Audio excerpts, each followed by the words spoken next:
Isara mo ang bibig mo at ibigay mo sa akin ang perang iyan ngayon.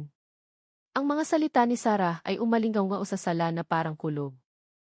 Ang sarili kong anak, ang munting batang binuhat ko sa aking mga bisig sa loob ng buong gabi, kapag mailagnat siya, ay nakatayo sa harap ko na nakakuyom ang mga kamao at namumula ang mukha sa galit. Hindi ito isang pakiusap. Ito ay isang utos. Isang pagmamando na mailabis na paghamak na pakiramdam ko ay may napunit sa aking dibdib. Nakaupo ako sa sofa, nakapatong ang mga kamay ko sa aking kandungan, sinusubukang ipaliwanag sa kanya kung bakit hindi ko lang basta-basta maibibigay ang 100 milyong piso na iniwan sa akin ng aking kapatid na si Roberto. Sinusubukan kong ipaunawa sa kanya na ang perang ito ay kumakatawan sa aking seguridad, sa aking kinabukasan, sa aking kapayapaan ng isip. Ngunit ayaw niyang makinig. Gusto lang niyang sumigaw. Ma, huwag mo akong bigyan ng ganyang kwento. Hindi mo kailangan ang perang iyan. Nakatira ka mag-isa. Wala kang ginagastos. Ano ang gagawin mo sa 100 milyong piso sa edad mo? Ang kanyang mga salita ay tumago sa akin sa edad ko. Para bang ang pagiging 67 taong gulang ay nangangahulugang wala ng halaga ang buhay ko. Para bang wala na akong karapatang magpasya kung ano ang akin. Sarah, mangyaring huminahon ka, sinubukan kong sabihin, ngunit ang boses ko ay lumabas na mahina, nanginginig. Hayaan mo akong magpaliwanag. Hindi, wala nang dapat ipaliwanag. Ako ang iyong anak, ang iyong nag-iisang anak, at may karapatan ako sa perang iyan. Lumapit siya sa akin at sa isang sandali ay inakala kong sasaktan niya ako. Hindi mo alam kung ano ang pakiramdam ng may utang, hindi mo alam kung ano ang pakiramdam ng mabuhay sa ilalim ng pressure na mawawala ang lahat. At samantala, nakaupo ka lang dyan na nag-ipon ng 100 milyong piso na parang ikaw ay isang mayamang babae. Natahimik ako, hindi dahil gusto ko, kundi dahil may isang bagay sa loob ko ang nabasag sa sandaling iyon. Tiningnan ko ang aking anak at hindi ko siya nakilala. Ang babaeng nasa harap ko ay hindi ang batang pinalaki ko. Siya ay iba, isang desperado, isang taong nakita ako bilang isang balakid. Ang linggo ay nagsimula tulad ng dati. Nagising ako ng maaga, nagtimpla ng kape, binuksan ang mga kortina sa sala, at hinayaan ang liwanag na pumasok. Ang bahay ko ay maliit ngunit malinis. 3 silid-tulugan, isang kusina na laging amoy silantro at kalamansi, at isang sala kung saan ko inilalagay ang mga larawan ni Sarah noong bata pa siya. Nakatira ako mag-isa simula nang mamatay ang asawa ko, 12 taon na ang nakakaraan. Sa simula ay mahirap. Pagkatapos ay natuto akong tamasahin ang katahimikan. Bumisita si Sarah sa akin tuwing linggo, bagamat hindi laging. Minsan 2, 3 linggo ang lumipas nang hindi siya nagpapakita. At kapag dumating siya, lagi siyang nagmamadali. Hi, mabisita lang. Upo siya ng 1-0 minuto, titingnan ang kanyang telepono, at aalis. Hindi ako nagreklamo. Naiintindihan ko na mayroon siyang sariling buhay, trabaho, at mga bagay-bagay. Ngunit ang linggo na iyon ay iba. Nang tumunog ang doorbell ng 11:11 ng umaga, alam kong may mali. Hindi kailanman dumating si Sarah ng ganito kaaga. Binuksan ko ang pinto at naroon siya sa madilim na maong at puting blusa, nakabigkis ang buhok. Mayroon siyang ngiti na ginagamit niya kapag may gusto siya. Hi, Mommy. Kumusta ka?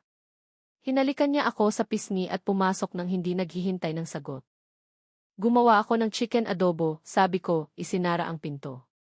Nakakain ka na ba? Hindi ako gutom, makailangan kong kausapin ka. Umupo siya sa sofa at tinapik ang unan sa tabi niya. Halika, umupo ka. Dahan-dahan akong umupo, nakabuhol ang sikmura.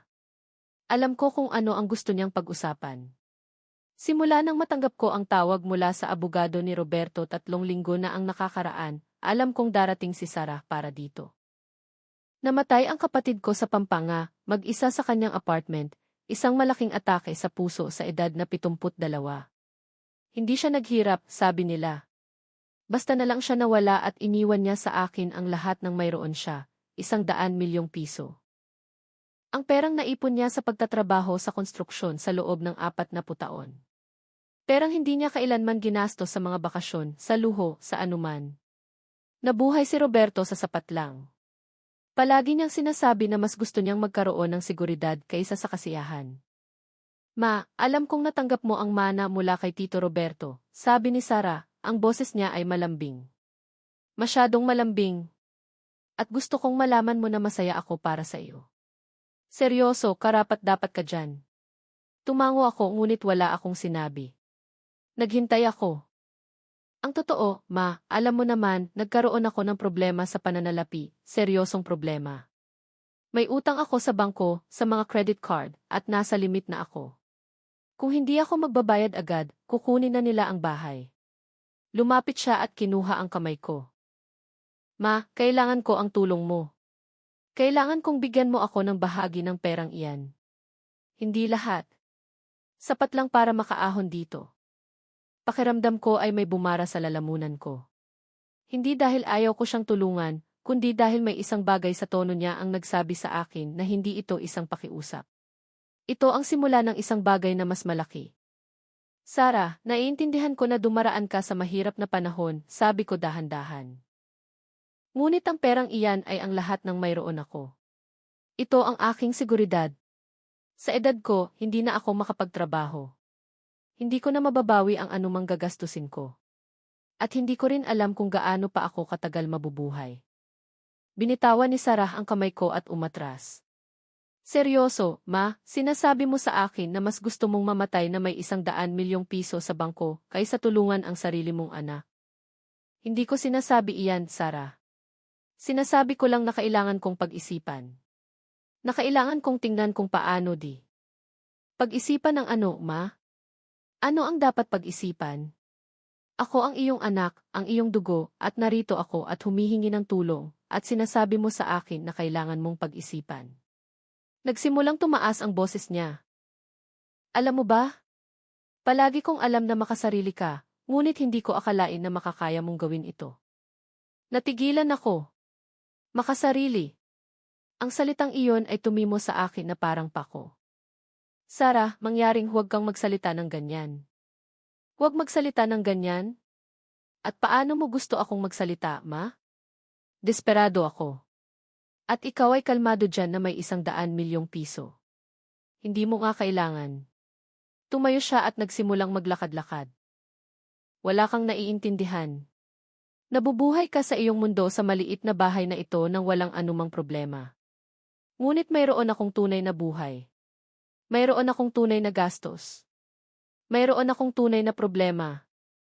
Nagkaroon din ako ng problema, Sarah, sabi ko, at ang boses ko ay lumabas na mas matatag kaysa sa inaasahan ko. Naghirap din ako. At hindi ako kailanman sumigaw sa sinuman para sa pera. Iyon ang pagkakamali. Dahil sa sandaling iyon, bumaling si Sarah at tiningnan ako nang may galit na hindi ko kailanman nakita sa kanya noon. Isara mo ang bibig mo at ibigay mo sa akin ang perang iyan ngayon, sigaw niya at pinuno ng tunog ang buong bahay. Huwag mo akong bigyan ng sermon. Huwag mo akong kausapin tungkol sa iyong paghihirap. Wala kang alam tungkol sa pamumuhay sa mundo ngayon. Ibigay mo sa akin ang impyernong perang iyan bago pa huli ang lahat. Nakatulala lang ako sa kanya, hindi makapaniwala sa aking naririnig. Ang aking anak, ang batang pinalaki ko ng may pagmamahal, ng sakripisyo, ng lahat ng mayroon ako, ay sumisigaw sa akin, tinatrato ako na parang kaaway niya. At sa sandaling iyon, may nagbago sa loob ko. Nang gabing iyon, hindi ako makatulog. Nakaupo ako sa kama, nakasandal sa headboard, nakatingin sa kisam. Ang mga salita ni Sarah ay patuloy na umalinggaw sa aking isip. Isara mo ang bibig mo at ibigay mo sa akin ang perang iyan ngayon. Paulit-ulit. Tuwing ipinikit ko ang aking mga mata, nakita ko siya na nakatayo sa harap ko na may galit sa mukha na parang ako ang pinakamasamang tao sa mundo dahil hindi ko ibinigay ang tanging natitira sa akin. Bumangon ako nang tumunog ang orasan ng 5:05 ng umaga. Wala nang silbi ang subukang matulog. Nagpunta ako sa kusina, nagpakulo ng tubig at nagtimpla ng kape. Ang parehong ritual tulad ng dati. Buksan ang aparador, kunin ang puting tasa na may asul na bulaklak na ibinigay sa akin ng asawa ko 20 taon na ang nakakaraan. Maglagay ng 2 kutsarang kape at maghintay. Tahimik ang bahay. Isang katahimikan na dati ay nagdudulot sa akin ng kapayapaan, ngunit ngayon ay mas nagparamdam sa akin ng pag-iisa kaysa dati. Tumingin ako sa bintana ng kusina. Nagsisimula pa lang sumikat ang araw. Walang tao sa mga kalsada. Lahat ay tila normal, ngunit walang normal. Hindi pagkatapos ng nangyari. Umalis si Sarah sa apartment, isinara ang pinto ng malakas kaya nag-uga ang mga larawan sa dingding. Hindi siya nagpaalam. Hindi niya ako tiningnan. Kinuha lang niya ang kanyang purse at umalis na parang bagyo. Nanatili ako sa sofa, nanginginig, hindi alam kung ano ang gagawin. Hindi alam kung iiyak o tatanggapin na lang na may nasira na magpakailanman. Uminom ako ng kape at naramdaman ang init na dumaloy sa aking lalamunan. Kailangan kong mag-isip. Kailangan kong intindihin kung paano kami nakarating sa puntong ito dahil hindi naman palaging ganito si Sarah. O baka nga. Baka lang hindi ko lang nakita. Hindi naging marangya ang buhay ko. Hindi ako nakapaglakbay sa mundo o nagkaroon ng mga luho. Pagkamatay ng asawa ko, natuto akong mabuhay sa kaunti. Sa aking pensyon bilang biyuda at sa mga naipon namin, nakakayanan ko ang buhay. Binabayaran ko ang aking mga bill, bumibili ng aking pagkain, pinapanatiling malinis ang bahay. Hindi ko na kailangan ng higit pa. O iyon ang akala ko. Lumaki si Sarah sa bahay na ito, ang parehong bahay kung saan ako nakatira ngayon mag-isa. Noong bata pa siya, tumakbo siya sa mga pasilyo na ito, naglaro sa maliit na bakura na mayroon kami, umupo sa kusinang ito na gumagawa ng kanyang takdang aralin habang nagluluto ako ng hapunan. Siya ay isang matamis, masunurin at mapagmahal na bata. Ngunit may nagbago nang lumaki siya. Siguro pagkatapos mamatay ang kanyang ama. Siguro nang magpakasal siya at naghiwalay 2 taon na ang lumipas. O baka nang mawalan siya ng trabaho at kailangang magsimula muli. Hindi ko alam. Ang alam ko lang ay ang Sarah na dumating sa bahay ko kahapon ay hindi na ang Sarah na pinalaki ko. Umupo ako sa mesa ng kusina at binuksan ang drawer kung saan ko inilalagay ang mahahalagang papeles. Kinuha ko ang sobre na ibinigay sa akin ng abogado ni Roberto. Sa loob nito ay ang lahat ng mga dokumento ng mana, ang liham na isinulat ng aking kapatid bago siya namatay, ang certificate of deposit, ang mga numero, 100 milyong piso, isang halaga na hindi ko pa rin lubusang na proseso. Binasa ko ang liham ni Roberto sa ika-5 pagkakataon. Ang kanyang sulat kamay ay nanginginig, halos hindi mabasa sa ilang bahagi. Eleanor, mahal kong kapatid, kung binabasa mo ito. Nangangahulugan ito na wala na ako. Gusto kong malaman mo na ang lahat ng mayroon ako ay iyo. Wala na akong iba. Ikaw lang ang natitira sa ating pamilya. Gamitin mo ang perang ito sa anumang paraan na gusto mo. Mamuhay ng payapa. Mamuhay ng masaya. Huwag mo itong ibigay sa sinumang hindi nagpapahalaga sa iyo.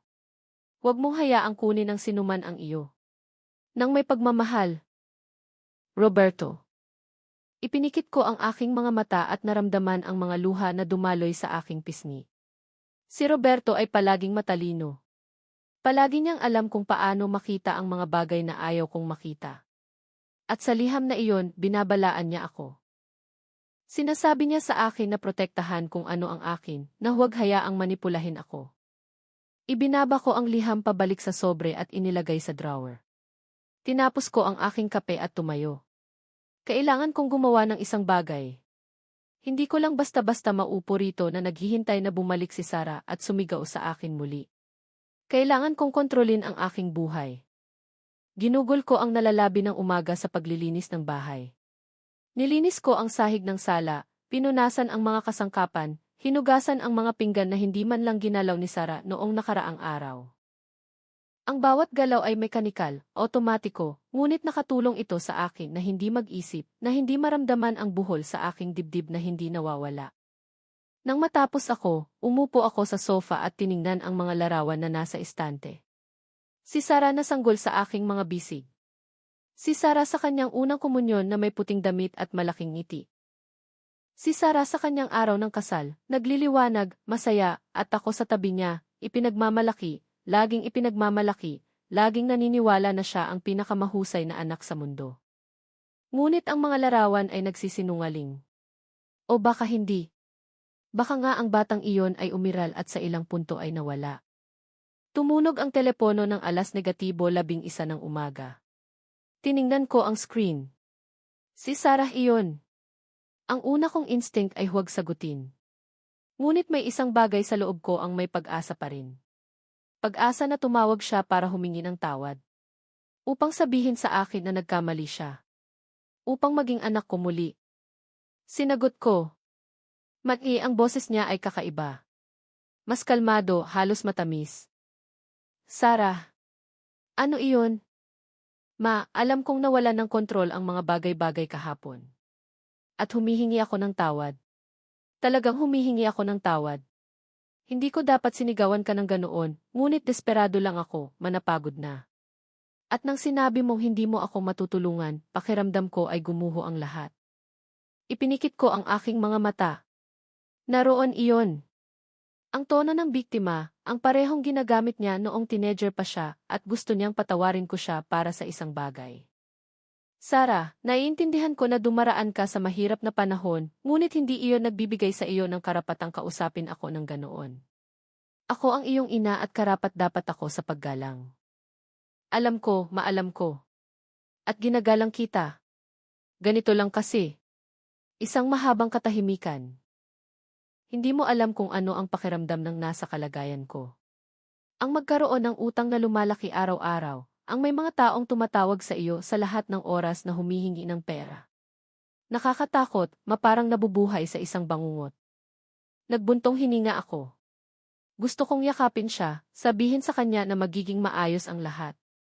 Ngunit ang isa pang bahagi ko, ang bahagi na ginising ni Roberto sa kanyang liham, ay nagsabi sa akin na huminto, na huwag mahulog muli dito. Sarah, hindi ko malulutas ang lahat ng iyong problema. Ikaw ay isang matanda. Kailangan mong humanap ng sarili mong paraan para makaahon dito. Nagkaroon ng mahabang katahimikan. Masyadong mahaba. Iyan lang ang sasabihin mo sa akin, ma? Na kailangan kong mag-isa. Nagsimulang magbago ang boses niya. Kumupas ang lambing. Mayroon akong ina na may 100 milyong piso, at sinasabi mong kailangan kong mag-isa. Hindi ka panipaniwala. Sarah, mangyaring di. Hindi man naiintindihan ko. Naiintindihan ko ng perpekto. Mas gugustuhin mong itago ang perang iyan, walang ginagawa dito, kaysa tulungan ang sarili mong anak. CJ. Perpekto. Ngayon alam ko na kung sino ka talaga. At ibinaba niya ang telepono. Naiwan ako na may hawak na telepono sa kamay, nakatingin sa screen. Pakiramdam ko ay may nasira sa loob ko, isang bagay na hindi ko na maaayos. Ang mga sumunod na araw ay kakaiba. Hindi na muling tumawag si Sarah. Hindi na siya bumisita. Para bang nawala siya sa buhay ko. Sa simula, nakaramdam ako ng ginhawa. Ngunit pagkatapos ay dumating ang pagkakasala. Ang pagkakasala na laging dala ng mga ina. Ang pagkakasala ng pagtataka kung tama ba ang ginawa ko. Kung dapat ko ba siyang binigyan ng pera, kung makasarili ba ako sa pagpili na itago ito. Bumangon ako tuwing umaga na may parehong routine. Nagtimpla ako ng kape, binuksan ang mga kortina, nilinis ang bahay, ngunit lahat ay parang walang laman, na parang nabubuhay ako sa autopilot, na parang wala ng kahulugan ang buhay ko. Isang hapon, habang dinidiligan ko ang mga halaman sa bakuran, narinig kong may kumatok sa pinto. Kumabog ang dibdib ko. Akala ko si Sarah, na bumalik siya, na magiging maayos ang lahat. Ngunit hindi siya. Siya si Aling Martha Reyes, kapitbahay ko habang buhay. Si Aling Martha ay 63, may maikling buhok na kulay abo, at ngiti na laging nagpapagaan ng pakiramdam ko. Nakatira kami sa parehong kalye sa loob ng mahigit 30 taon. Sabay kaming dumaan sa lahat ng bagay. Mga diborsyo pagkamatay karamdaman. Higit pa siya sa isang kapitbahay. Siya ang kaibigan ko, ang kapatid ko. Eleanor, ayos ka lang ba? Tanong niya na may tingin na makakita lampas sa mga salita. Hindi kita nakita sa loob ng ilang araw. At parang malungkot ka. Tiningnan ko siya at naramdaman ang mga luha na nagsisimulang bumalong. Ayaw kong umiyak. Ayaw kong maging mahina. Ngunit kay Aling Martha, hindi ako makapagpanggap. Halika, Martha. Kailangan kong kausapin ang isang tao. Pumasok si Aling Martha sa bahay at umupo sa tabi ko sa mesa ng kusina. Pinagtimpla ko siya ng kape at umupo sa tapat niya. Hindi ko alam kung saan magsisimula. Hindi ko alam kung paano ipapaliwanag ang nangyayari ng hindi mukhang isang makasariling ina na nagkakait sa kanyang anak ng lahat. Sabihin mo sa akin, Eleanor, ano ang nangyari? Inilagay ni Aling Martha ang kamay niya sa akin. Ang kanyang hawak ay mainit, nakakapagbigay ginhawa, ang kabaligtaran ng lamig na naramdaman ko kay Sarah. Nagpakawala ako ng malalim na hininga at nagsimulang magsalita. Sinabi ko sa kanya ang lahat, mula sa tawag mula sa abogado ni Roberto hanggang noong nakaraang linggo nang sigawan ako ni Sarah sa sala. Sinabi ko sa kanya ang tungkol sa 100 milyong piso, tungkol sa pressure, tungkol sa masasakit na salita, tungkol sa paghampas ng pinto, tungkol sa tawag kung saan sinisi ako ni Sarah sa pagiging makasarili. Nakikinig si Aling Martha nang hindi iniistorbo, tumatango lang paminsan-minsan, nakatingin sa akin ang kanyang mga mata. Nang matapos akong magsalita, napagtanto kong umiiyak ako. Ang mga luha ay bumubuhos ng walang tigil at hindi ko mapigilan. Ay, Eleanor, malumanay na sabi ni Aling Martha.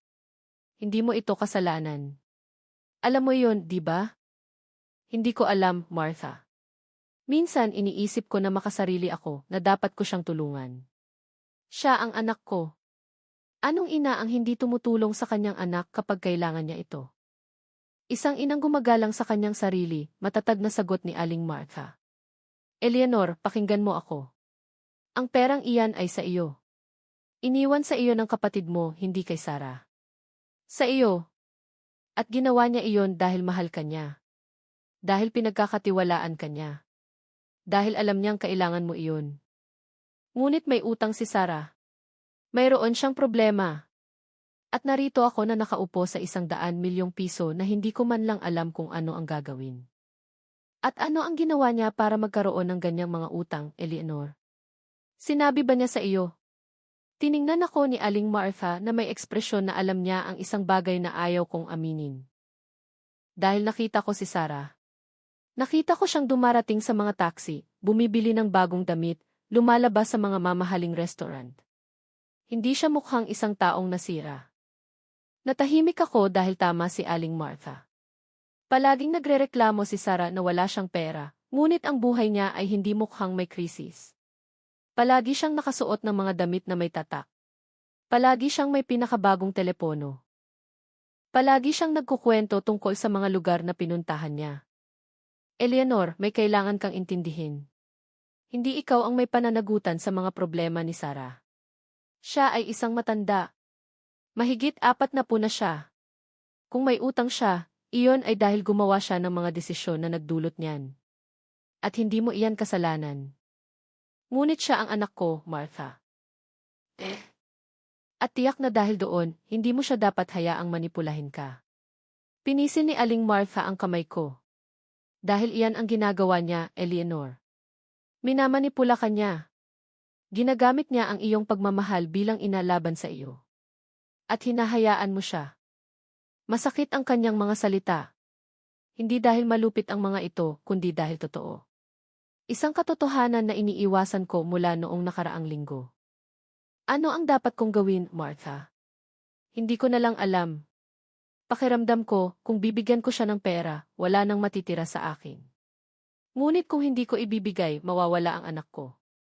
Eleanor, kung ang anak mo ay gusto ka lang dahil sa pera, kung gayon nawala mo na siya. At iyan ang pinakamasakit na bahagi, ngunit iyan ang realidad. Tumayo si Aling Martha at nagpunta sa aparador.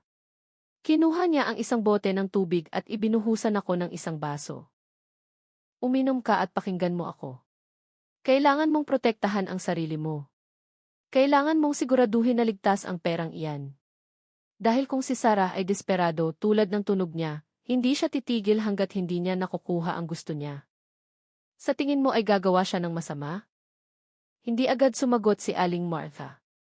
Umupo siya muli at tiningnan ako ng diretso sa mata. Sa tingin ko, ang pagiging desperado ay nagtutulak sa mga tao na gumawa ng mga bagay na hindi nila inakala na magagawa nila. At sa tingin ko, kailangan mong maging handa. Ang pag-uusap na iyon kay Aling Martha ay nagpaisip sa akin sa loob ng ilang araw. Nagsimula akong makita ang mga bagay ng iba. Nagsimula akong alalahanin ang mga sitwasyon na dati ay hindi ko pinapansin. Tulad ng nang minsan ay humingi si Sarah sa akin ng 5,000 piso para sa isang Diumanoy medical na emergency. Hindi niya kailanman binayaran ako pabalik, hindi na niya muling binanggit. O nang humingi siya ng aking credit card dahil nakablock ang kanya. Gumawa siya ng mga pagbili na mahigit 1,000,000 piso at tumagal ng ilang buwan bago niya ako mabayaran. Palagi siyang nakakahanap ng dahilan. Palagi niya akong pinaparamdam ng pagkakasala sa paghingi ng pera ko. At palagi ko siyang pinapatawad dahil siya ang anak ko. Dahil akala ko iyon ang ginagawa ng mga ina. Ngunit ngayon na 100,000,000 piso ang nakataya, iba na ang mga bagay at alam ko iyon. Nagpasya akong sundin ang payo ni Aling Martha. Kailangan kong protektahan ang sarili ko. Kailangan kong siguraduhin na ligtas ang perang iyan.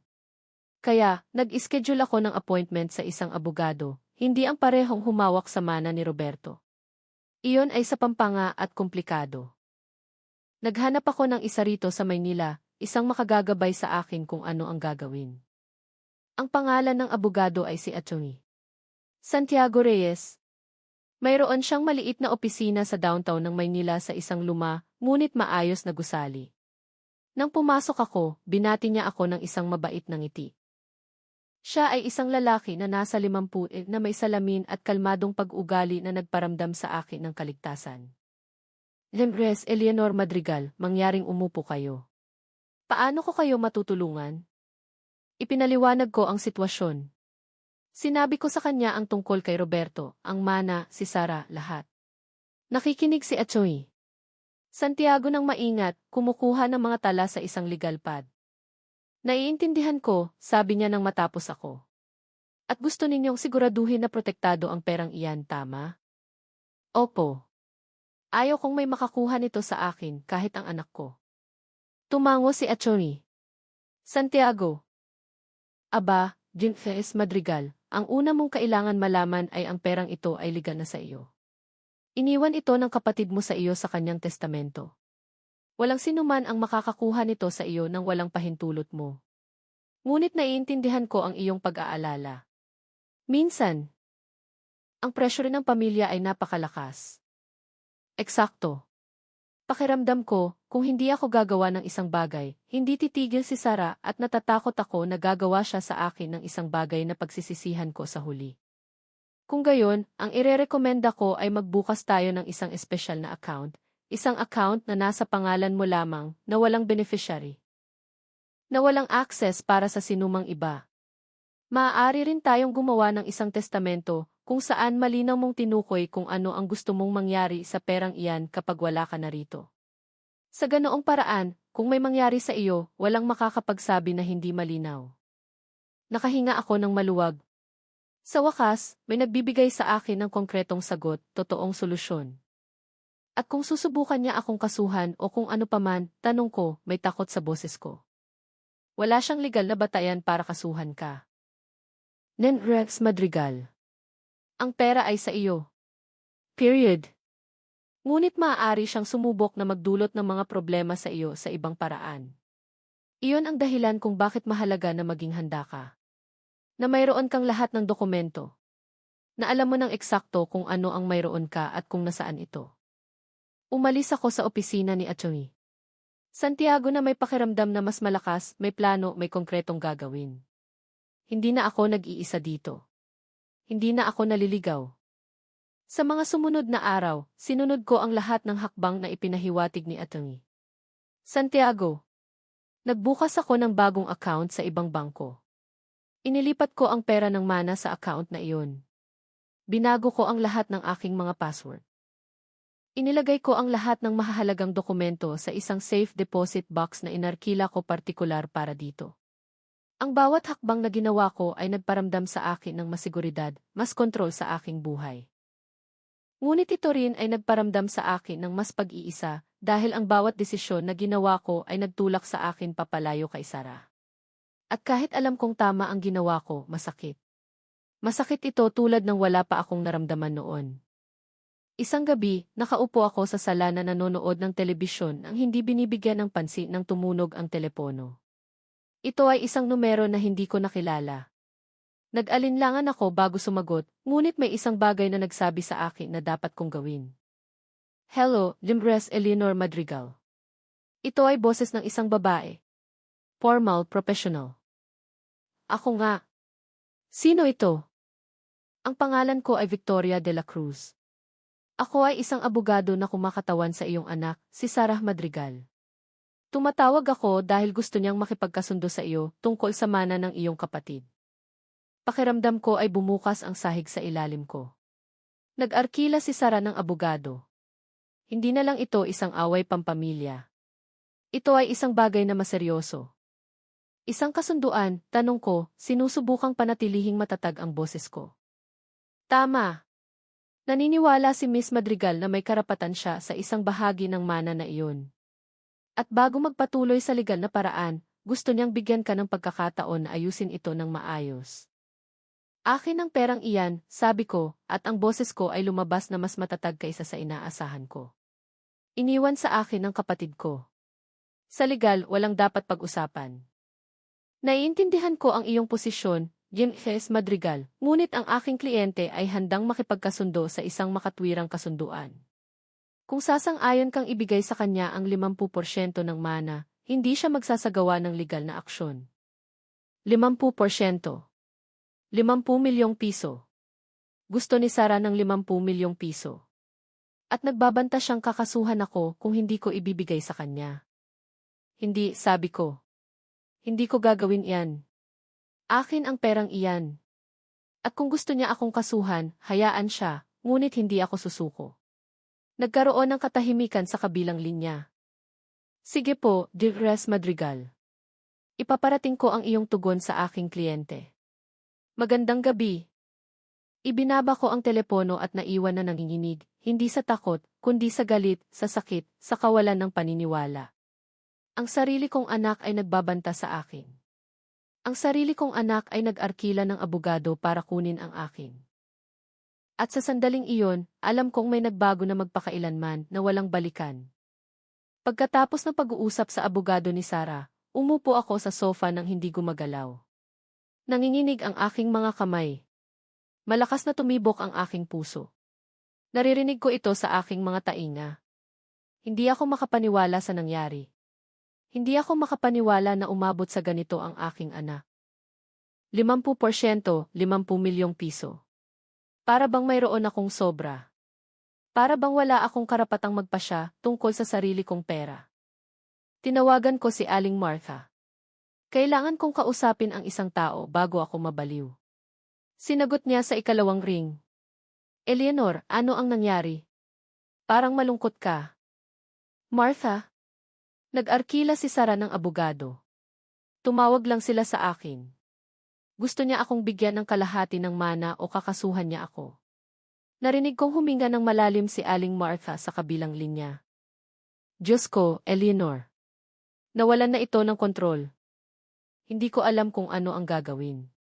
Hindi ko alam kung dapat ko ba siyang bigyan ng isang bagay para lang pabayaan niya ako. Pagod na ako, Martha. Sobra akong pagod sa lahat ng ito. Hindi, Eleanor. Huwag mo siyang bigyan ng anuman. Kung bibigyan mo siya ng isang bagay ngayon, babalik siya para sa higit pa. Palagi siyang babalik para sa higit pa. Kailangan mong manatiling matatag. Nakausap mo na ba ang iyong abogado? Hindi. Ibaba ko lang sa abogado niya. Tumawag ka sa kanya ngayon. Ngayon din huwag kang maghintay ng isa pang minuto. At Eleanor, pakinggan mo ako. Hindi ka nag-iisa dito. Kasama mo ako anuman ang mangyari. Ang kanyang mga salita ay nagbigay sa akin ng lakas. Hinanap ko ang numero ni Attorney Santiago Reyes at tinawagan siya. Sinagot niya kahit alas negatibo 8 na ng gabi. Miss Madrigal, ano po ang problema? Sinabi ko sa kanya ang nangyari. Ang tawag, ang banta, ang hiling na 50%. Nakikinig si Attorney Santiago sa akin ng tahimik. Miss Madrigal, huminga ka. Ito ay karaniwan. Ito ay isang taktika ng pressure. Gusto nilang takutin ka para sumuko, ngunit sa legal, wala silang kaso. Walang karapatan ang iyong anak sa mana na iyon. Period. Kung magpasya siyang magsampa ng kaso, matatalo siya. At malamang ay gagastusan siya ng maraming pera sa bayad ng abogado. Kaya, ano ang gagawin ko? Wala. Walang-wala. Huwag kang sumagot sa kanya. Huwag kang makipag-usap sa kanya. Huwag mo siyang bigyan ng paliwanag. Magpapadala ako ng liham sa abogado na iyon na nililinaw na kinakatawan ka namin at ang anumang komunikasyon ay dapat dumaan sa aking opisina. Samantala, ipagpatuloy mo ang iyong buhay. Huwag mong hayaan na sirain ka nito. Ibinaba ko ang telepono na medyo mas maganda ang pakiramdam, ngunit kaunti lang. Dahil kahit tama si Atty.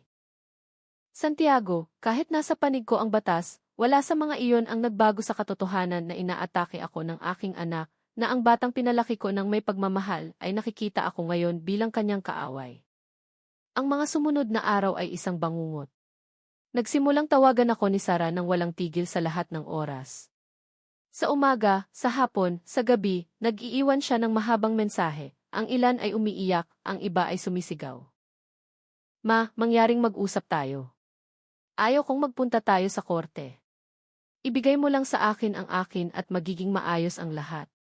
O, ma, hindi ako makapaniwala na ginagawa mo ito sa akin.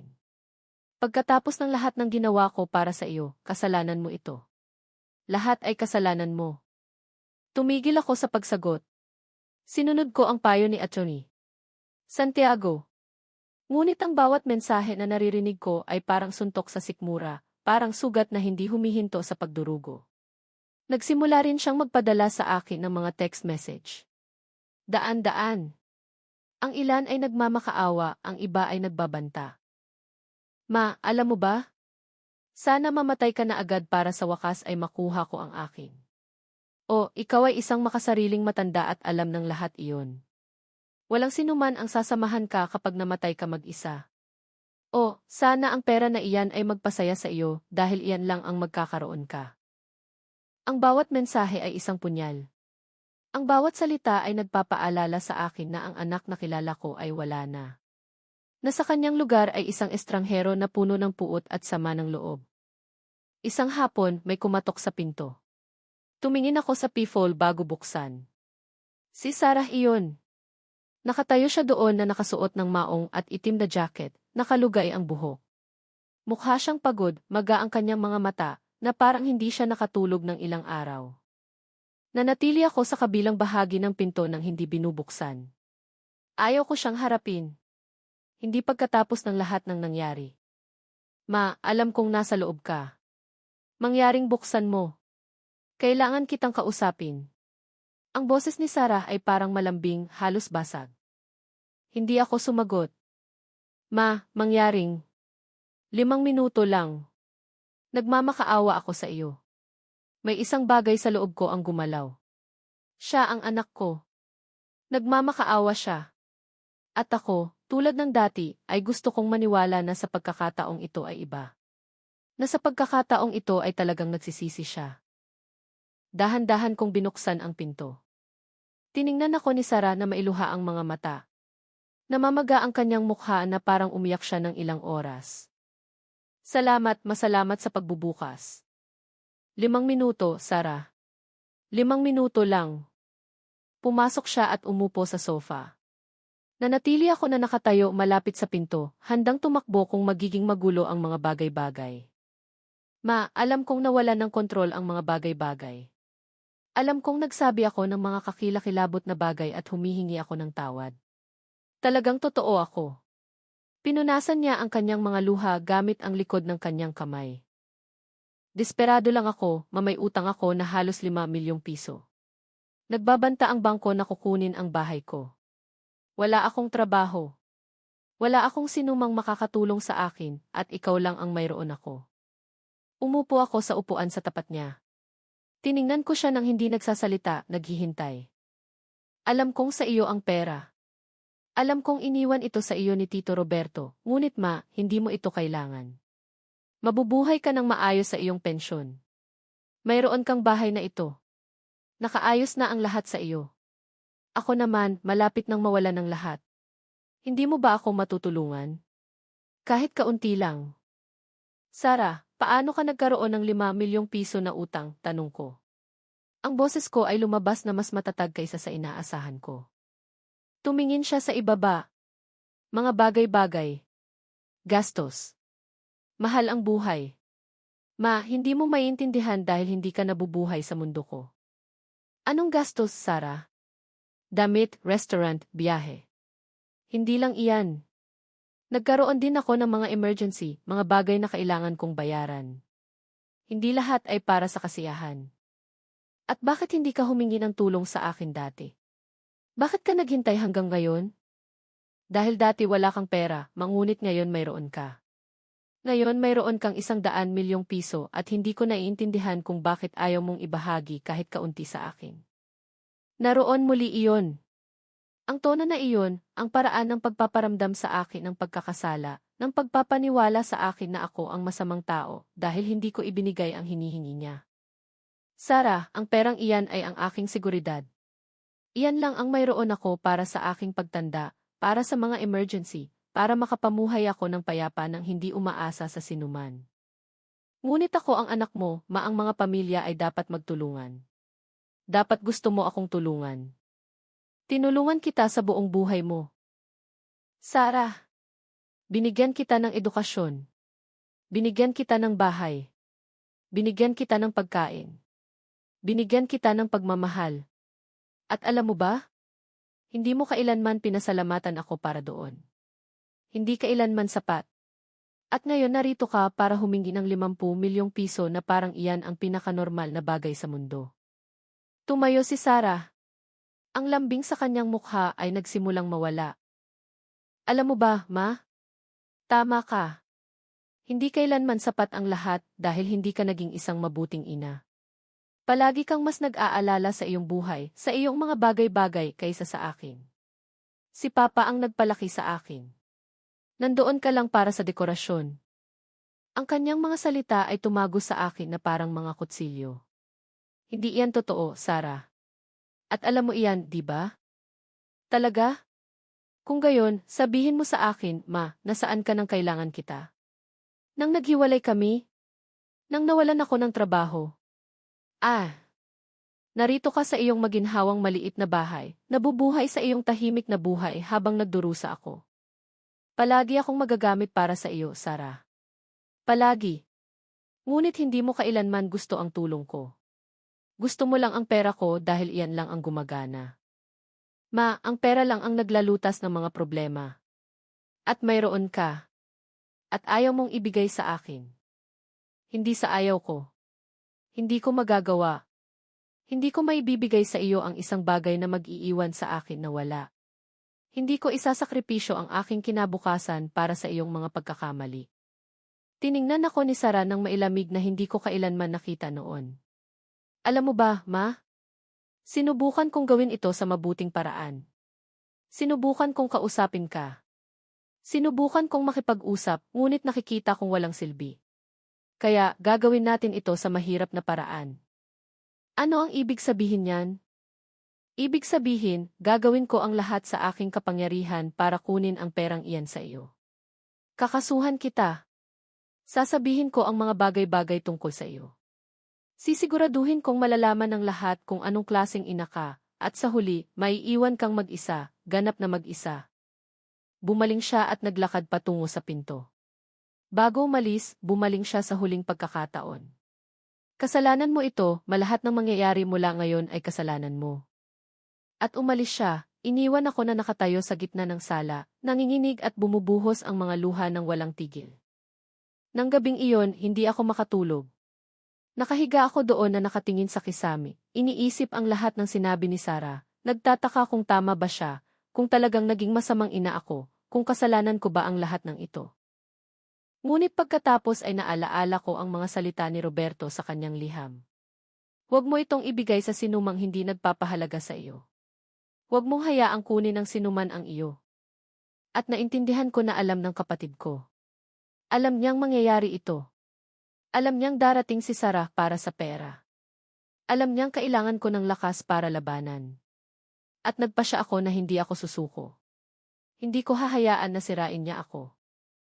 Lalaban ako para sa akin, kahit na nangangahulugan ito ng pagkawala ng aking anak magpakailanman. Ang mga araw ay naging linggo, at ang mga linggo ay naging isang tahimik na impyerno. Tinupad ni Sarah ang kanyang banta. Hindi lang niya ako kinasuhan, kundi nagsimula rin siyang tawagan ang malalayong kamag-anak, mga kapitbahay, sinumang makikinig, sinasabi sa kanila ang kanyang bersyon ng kwento. Ako ang kontrabida, ang makasariling ina na tumangging tulungan ang kanyang anak sa kaguluhan. Ang sakim na matandang babae na mas piniling mag-ipon ng milyon-milyon kaysa tulungan ang sarili niyang dugo. Ang unang tumawag sa akin ay ang pinsan kong si Diana na nakatira sa Cebu at halos 2 beses lang sa isang taon kong nakakausap. Eleanor. Tumawag sa akin si Sarah na umiiyak. Sinabi niya sa akin ang tungkol sa mana. Totoo ba na hindi mo siya tutulungan? Sabi niya desperado siya. Na maaaring mawala ang bahay niya. Ang tono niya ay hindi tanong. Ito ay isang paghusga.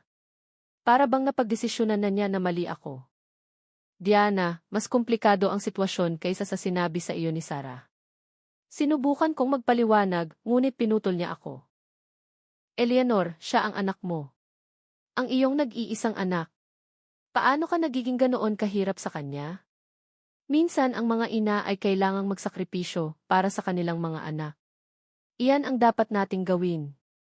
Ang salitang isakripisyo. Para bang ang buong buhay ko ay hindi lang iyon. Para bang hindi ako nag-aksaya ng mga taon sa pagsasakripisyo, para kay Sarah, para sa kanyang edukasyon, para sa kanyang kapakanan, para sa lahat.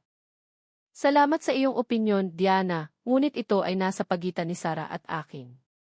At ibinaba ko ang telepono bago pa siya makapagsabi ng anuman. Pagkatapos ay si Aling Garcia, ang kapitbahay ko sa kanto, ang huminto sa pagbati sa akin.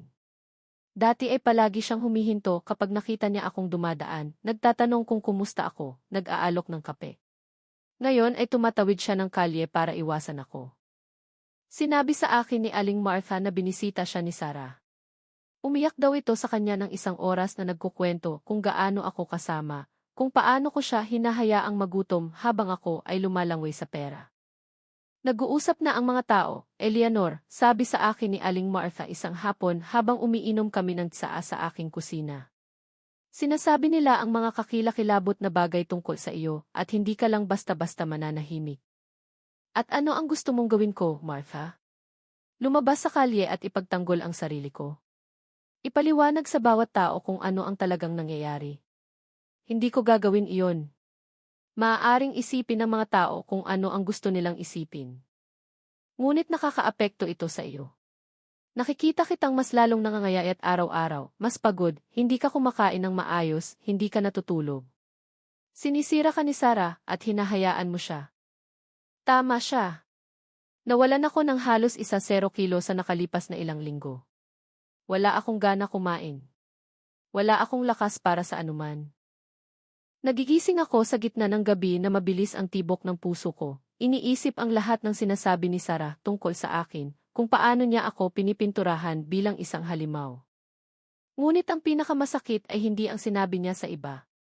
Ito ay ang ipinadala niya sa akin. Ang mga text message ay dumarating sa lahat ng oras. Ma, alam mo ba? Sana mamatay ka na agad para sa wakas ay makuha ko ang akin. O, ikaw ay isang makasariling matanda at alam ng lahat iyon. Walang sinuman ang sasamahan ka kapag namatay ka mag-isa. O, sana ang pera na iyan ay magpasaya sa iyo dahil iyan lang ang magkakaroon ka. Ang bawat mensahe ay isang punyal. Ang bawat salita ay nagpapaalala sa akin na ang anak na kilala ko ay wala na. Nasa kanyang lugar ay isang estranghero na puno ng puot at sama ng loob. Isang umaga, nasa grocery store ako na bumibili ng gulay nang marinig ko ang mga boses sa likuran ko. 2 babae na hindi ko kilala ang nag-uusap ng pabulong ngunit sapat na malakas para marinig ko. Iyan siya. Ang ayaw tumulong sa kanyang anak. Talaga? Mukha siyang normal. Sino ang mag-aakala na ganoon siya kasamang tao? Sinabi sa akin ng kaibigan ko na ang anak niya ay malapit nang mawalan ng tirahan at may milyon-milyon siyang naipon. Ang kakilakilabot na ina. Hinawakan ko ang aking bag ng gulay at naglakad patungo sa checkout. Hindi ako lumingon. Wala akong sinabi, ngunit naramdaman ko ang kahihiyan na bumalot sa akin na parang isang mabigat na kumot. Mabilis akong nagbayad at halos tumakbo palabas ng tindahan. Pagdating ko sa bahay, ikinulong ko ang sarili ko sa aking kwarto at umiyak. Umiyak ako tulad ng hindi ko pa umiyak sa loob ng maraming taon. Umiyak ako para sa anak na nawala sa akin, para sa reputasyon na sinisira niya, para sa kapayapaan na wala na ako. Dumating si Aling Martha kinagabihan. Kumatok siya sa pinto ng paulit-ulit hanggang sa buksan ko. Nakita niya ang aking magana mukha, ang aking pulang mata, at niyakap ako ng walang salita. Hinayaan niya akong umiyak sa kanyang balikat hanggang sa wala na akong luha. Kailangan itong huminto, Eleanor, sabi niya nang sa wakas ay bumitiw ako. Dahan-dahan ka ng pinapatay ni Sarah, at kailangan mong lumaban. Paano, Martha? Paano ako lalaban sa sarili kong anak? Sa pamamagitan ng pagharap sa kanya. Sa pamamagitan ng pagsasabi sa kanya ng sapat na. Sa pamamagitan ng pagpapakita sa kanya na hindi mo siya hahayaan na sirain ka. Ngunit hindi ko alam kung may lakas ako para doon. Pakiramdam ko ay pagod na ako, walang laman, nag-iisa. Kinabukasan, may appointment ako kay Atty. Santiago. Umiiwas ako na pumunta sa kanyang opisina dahil tuwing pinag-uusapan ko ang kaso, mas lumalala ang pakiramdam ko. Ngunit tama si Aling Martha. Hindi ako maaaring magpatuloy ng ganito. Kailangan kong gumawa ng isang bagay. Ds. Madrigal, masaya akong makita kayo, bati sa akin ni Atty. Santiago nang pumasok ako sa kanyang opisina. May balita ako tungkol sa demanda. Umupo ako sa tapat niya, nakabuhol ang puso sa takot. Sabihin mo sa akin. Ang demanda ng iyong anak ay walang legal na batayan. Tulad ng sinabi ko sa iyo, wala siyang karapatan sa mana ng iyong kapatid. Malamang ay babasura ito ng hukom sa unang pagdinig, ngunit mayroon akong iba pang kailangan sabihin sa iyo. Huminto siya. Sinusubukan ng iyong anak na patunayan na hindi ka nasa ganap na mental na kakayahan, na ikaw ay mahina, na may nagmanyobra sa iyo para makuha ang pera. Humihingi siya ng legal na tagapangalaga na itatalaga para pamahalaan ang iyong mga ari-arian. Pakiramdam ko ay gumalaw ang sahig sa ilalim ko. Ano? Ito ay isang desperadong estratehiya. At hindi ito gagana. Ngunit kailangan mong maging handa para dito. Susubukan nilang pinturahan ka bilang isang mahina at matandang babae na hindi makapagpasya. Kukwestiyonin nila ang iyong kalusugang pangkaisipan at kailangan mong patunayan na ikaw ay perpektong maayos. Ngunit ayos lang ako. Perpekto akong maayos. Alam ko. At patutunayan natin yan. Hihilingin ko sa iyo na sumailalim sa isang kumpletong pagsusuri sa psikolohiya sa isang sertipikadong espesyalista. Para mayroon tayong patunay na ikaw ay nasa ganap na kontrol ng iyong mga kakayahan. Tumango ako, bagamat kinakatakutan ko ang ideya. At paano kung patuloy siyang magpumilit? Kung patuloy siyang gumagawa ng mga kwento? Kung gayon ay magsasagawa tayo ng legal na aksyon laban sa kanya para sa paninirang puri, para sa pangulit, para sa anumang kinakailangan. Ds. Madrigal. May kailangan kang intindihin. Hindi titigil ang iyong anak hanggat hindi niya nakukuha ang gusto niya o hanggat walang humihinto sa kanya at iyon ay kailangan ikaw. Umalis ako sa opisina ni Atty. Santiago na may halong takot at determinasyon.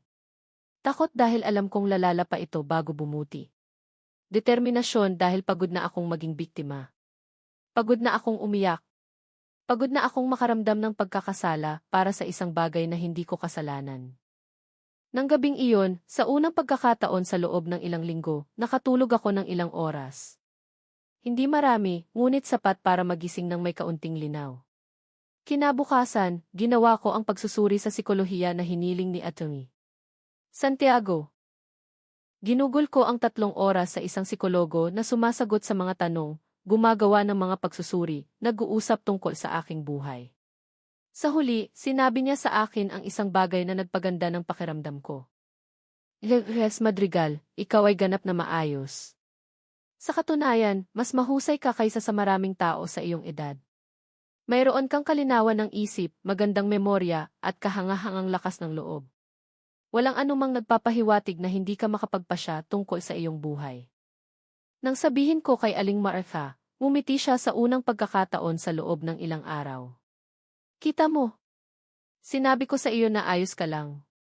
Si Sarah ang may problema. Ngunit hindi sumuko si Sarah. Pagkaraan ng isang linggo, nagpakita siya sa aking pinto, kasama ang kanyang abogado. Hindi niya kinalampag ang kampana. Basta lang siya kumatok sa pinto na parang may karapatan siyang pumasok kahit kailan niya gusto. Hindi ko binuksan. Nanatili ako sa kabilang bahagi na nakikinig. Ma, alam kong nasa loob ka. Buksan mo ang pinto. Kailangan nating mag-usap.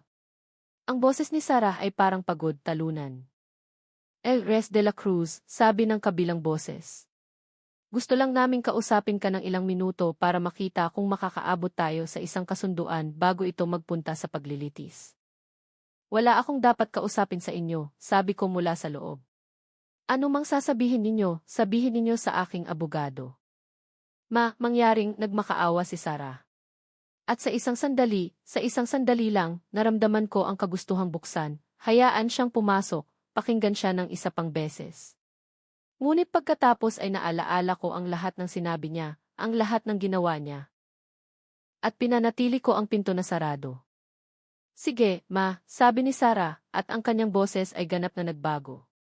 Hindi na ito isang pakiusap. Ito ay isang banta. Kung iyan ang gusto mo, ganoon ang mangyayari.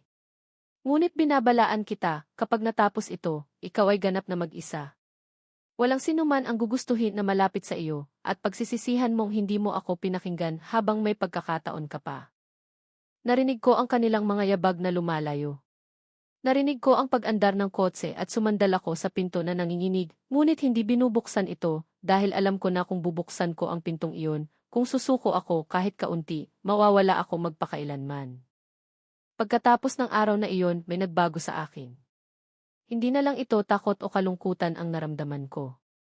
Ito ay isang bagay na mas malalim. Ito ay galit. Galit para sa lahat ng ginawa niya sa akin, sa kung paano niya ako tinrato, sa kung paano niya sinubukang sirain ako, ginagamit ang sarili kong pagmamahal ng ina laban sa akin. At ang galit na iyon, bagamat natatakot akong maramdaman ito, ay nagbigay din sa akin ng lakas. Agad itong napansin ni Aling Martha. Mukha kang iba, sabi niya sa akin isang hapon habang gumagawa kami ng kape sa aking kusina. Mas malakas, na parang sa wakas ay nagising ka na. Pagod na ako, Martha. Pagod na sa pag-iyak. Pagod na sa pakiramdam ng pagkakasala. Pagod na sa pagpapaubaya kay Sarah na kontrolin ako. Hindi ko na kayang mabuhay ng ganito. Masaya akong marinig mo iyan dahil kakailanganin mo ang lakas na iyan para sa susunod na mangyayari. Hindi ito matatapos agad, ngunit malalampasan mo ito at lalabas kang mas malakas. Sinunod ko ang kanyang payo. Nagsimula akong alagaan ang sarili ko. Bumalik ako sa normal na pagkain. Nagsimula akong maglakad sa umaga. Nagsimula akong magbasa muli, isang bagay na hindi ko nagawa sa loob ng ilang buwan. Maliliit na bagay na nagpapaalala sa akin na mayroon pa akong buhay, na sulit pa ring mabuhay. Isang umaga, habang dinidiligan ko ang mga halaman sa bakuran, narinig kong may kumatok sa pinto. Ang una kong instinct ay huwag buksan. Akala ko si Sarah muli, ngunit nang tumingin ako sa bintana, nakita ko ang isang babae na hindi ko kilala. Siya ay nasa 50 na may kayumangging buhok na nakaplebra at nakasuot ng simpleng damit na beige. Dahan-dahan kong binuksan ang pinto. Paano ko kayo matutulungan? Ngumiti ang babae ng mainit. Nemres Eleanor Madrigal. Ako nga. Ang pangalan ko ay Emily Santos. Ako ay isang social worker mula sa Senior Support Center. Ang iyong kapitbahay, si Elias Martha Reyes, ang nakipag-ugnayan sa amin. Sabi niya baka kailangan mo ng suporta. Naramdaman ko ang halong pagtataka at pasasalamat. Ginawa ito ni Aling Martha para sa akin nang hindi man lang nagsasabi. Hindi ko alam kung kailangan ko ng suporta, sabi ko nang walang katiyakan. Ngunit maaari kayong pumasok. Pumasok si Emily at umupo kami sa sala. Ipinaliwanag niya na ang sentro ay nag-aalok ng legal, psikolohikal, at panlipunang serbisyo para sa mga matatanda na dumaraan sa mahihirap na sitwasyon. Mas karaniwan ito kaysa sa iniisip mo, Dinges Madrigal. Maraming tao sa iyong edad ang nahaharap sa pressure mula sa mga miyembro ng pamilya tungkol sa pera o ari-arian at narito kami para tumulong. Sinabi ko sa kanya ang aking kwento. Lahat mula sa mana hanggang sa mga banta hanggang sa demanda. Nakikinig si Emily nang hindi iniistorbo, kumukuha ng ilang tala sa isang maliit na kwaderno. L.S. Madrigal, ang unang bagay na gusto kong malaman mo ay hindi ka nag-iisa. At ang pangalawa ay wala kang ginawang mali. May karapatan kang protektahan ang iyong mga ari-arian. Sa iyo ang mga ito at walang sinuman, kahit ang iyong anak, ang makakapilit sa iyo na ibigay ang mga ito. Ang kanyang mga salita ay nagparamdam sa akin ng pagiging balido, naiintindihan. Isang bagay na hindi ko naramdaman sa mahabang panahon. Mayroon kaming support group, patuloy ni Emily. Ito ay mga babaeng kasing edad mo na dumaan sa mga katulad na sitwasyon. Nagkikita sila minsan sa isang linggo. Ibinabahagi nila ang kanilang mga kwento. Sinusuportahan nila ang isa't isa. Sa tingin ko ay makakabuti sa iyo na makilala sila. Sumang-ayon ako. Wala akong mawawala. Kinabukasan, pumunta ako sa una kong group meeting. Ito ay sa isang maliit na silid sa community center. Mayroong 6 na babae na nakaupo sa isang bilog, lahat ay mahigit 60, lahat ay may mga kwentong katulad ng sa akin. Ang unang nagsalita ay isang babae na nagngangalang Gloria. Siya ay 70 at ninakaw ng kanyang anak ang kanyang mga ipon gamit ang kanyang mga dokumento. Labis akong nahihiya, sabi niya, nanginginig ang boses. Akala ko kasalanan ko na nagpabaya ako. Ngunit natutunan ko rito na ang financial abuse ay totoo at hindi natin kailangang tiisin ito ng tahimik. Ang isa pang babae, si Ruth, ay nagbahagi na ang kanyang mga anak ay inilagay siya sa isang nursing home nang walang pahintulot niya para kunin ang kanyang bahay. Kailangan ko silang kasuhan para mabawi ang aking kalayaan. Iyon ang pinakamahirap na bagay na nagawa ko, ngunit sulit. Ngayon ay nakatira ako mag-isa sa aking bahay at hindi na nila ako maaaring hawakan. Ang bawat kwento na narinig ko ay isang refleksyon ng sa akin, mga anak na humihingi, mga anak na nagnanipula, mga pamilya na naging magkaaway dahil sa pera. At lahat ng mga babaeng ito ay nakaligtas. Lahat sila ay nakahanap ng paraan para magpatuloy. Nang ako na ang turno upang magsalita, ang mga salita ay lumabas ng nagmamadali. Sinabi ko sa kanila ang lahat. Umiyak ako. Inilabas ko ang lahat. At nakinig sila ng walang paghuhusga, nang hindi sinasabi sa akin na nagkamali ako, nang hindi sinasabi sa akin na dapat kong patawarin si Sarah. Nandoon lang sila. Sa pagtatapos ng sesyon, lumapit sa akin si Gloria. Eleanor, ang ginagawa mo ay matapang. Huwag mong kalimutan iyan. Ang pagtatanggol sa iyo ay hindi nagpapababa sa iyo bilang isang masamang ina. Ginagawa ka nitong isang babaeng may dignidad. Ang mga salitang iyon ay nanatili sa akin sa loob ng ilang araw. Inulit ko ang mga ito sa sarili ko tuwing pakiramdam ko ay susuko ako. Tuwing susubukan ng pagkakasala na bumalik. Samantala, umusad ang proseso ng batas. Palaging ipinapaalam sa akin ni Atty. Santiago ang bawat hakbang. Nabasura ang demanda ni Sarah tulad ng hinulaan niya, ngunit nag-apela siya at ngayon ay naghihintay kami ng bagong pagdinig. Ginagawa niya ito para mapagod ka, J.S. Madrigal, paliwanag ni Atty. Santiago. Alam niyang wala siyang kaso, ngunit gusto niyang mapagod ka, bigyan siya ng isang bagay para lang umalis siya. Huwag kang mahuhulog doon. Hindi ako mahuhulog doon. Napagdesisyonan ko na natatapusin ko ito hanggang sa huli. Isang hapon, nasa grocery store ako nang makita ko si Sarah. Nasa dairy aisle siya mag-isa na nakatingin sa kanyang telepono. Mukha siyang iba, mas payat, mas maputla, na parang hindi rin siya nakatulog ng maayos. Sa isang sandali, naisip kong lapitan siya, tanungin kung kumusta siya, subukang muli na bumuo ng tulay. Ngunit pagkatapos ay naalaala ko ang lahat ng sinabi niya, ang lahat ng ginawa niya. At nagpatuloy ako sa paglalakad. Nakita niya ako. Alam kong nakita niya ako dahil nagtama ang aming mga mata sa loob ng isang segundo, ngunit wala sa amin ang nagsabi ng anuman. Nagpatuloy lang kami sa aming mga lakad na parang dalawang estranghero. Nang gabing iyon, habang nakahiga ako sa aking kama, tumunog ang telepono. Ito ay isang hindi kilalang numero. Nag-alinlangan ako bago sumagot, ngunit may isang bagay na nagsabi sa akin na dapat kong gawin. Hello, Limbres Eleanor Madrigal. Ito ay boses ng isang lalaki. Formal. Ako nga. Sino ito? Ang pangalan ko ay Mark Valdez. Ako ay isang pribadong investigador. Inupahan ako ng iyong anak ilang linggo na ang nakakaraan para imbestigahan ka. Tumigil ang tibok ng puso ko. Para imbestigahan ako. Tama. Gusto niyang makahanap ako ng anumang bahid sa iyo. Anumang pagkakamali sa iyong pananalapi, anumang problema sa batas, anuman. Ngunit wala akong nakita. Ikaw ay isang malinis na tao, Limbres Madrigal. At bakit ka tumatawag sa akin? Dahil hindi ako sumasang-ayon sa ginagawa ng iyong anak.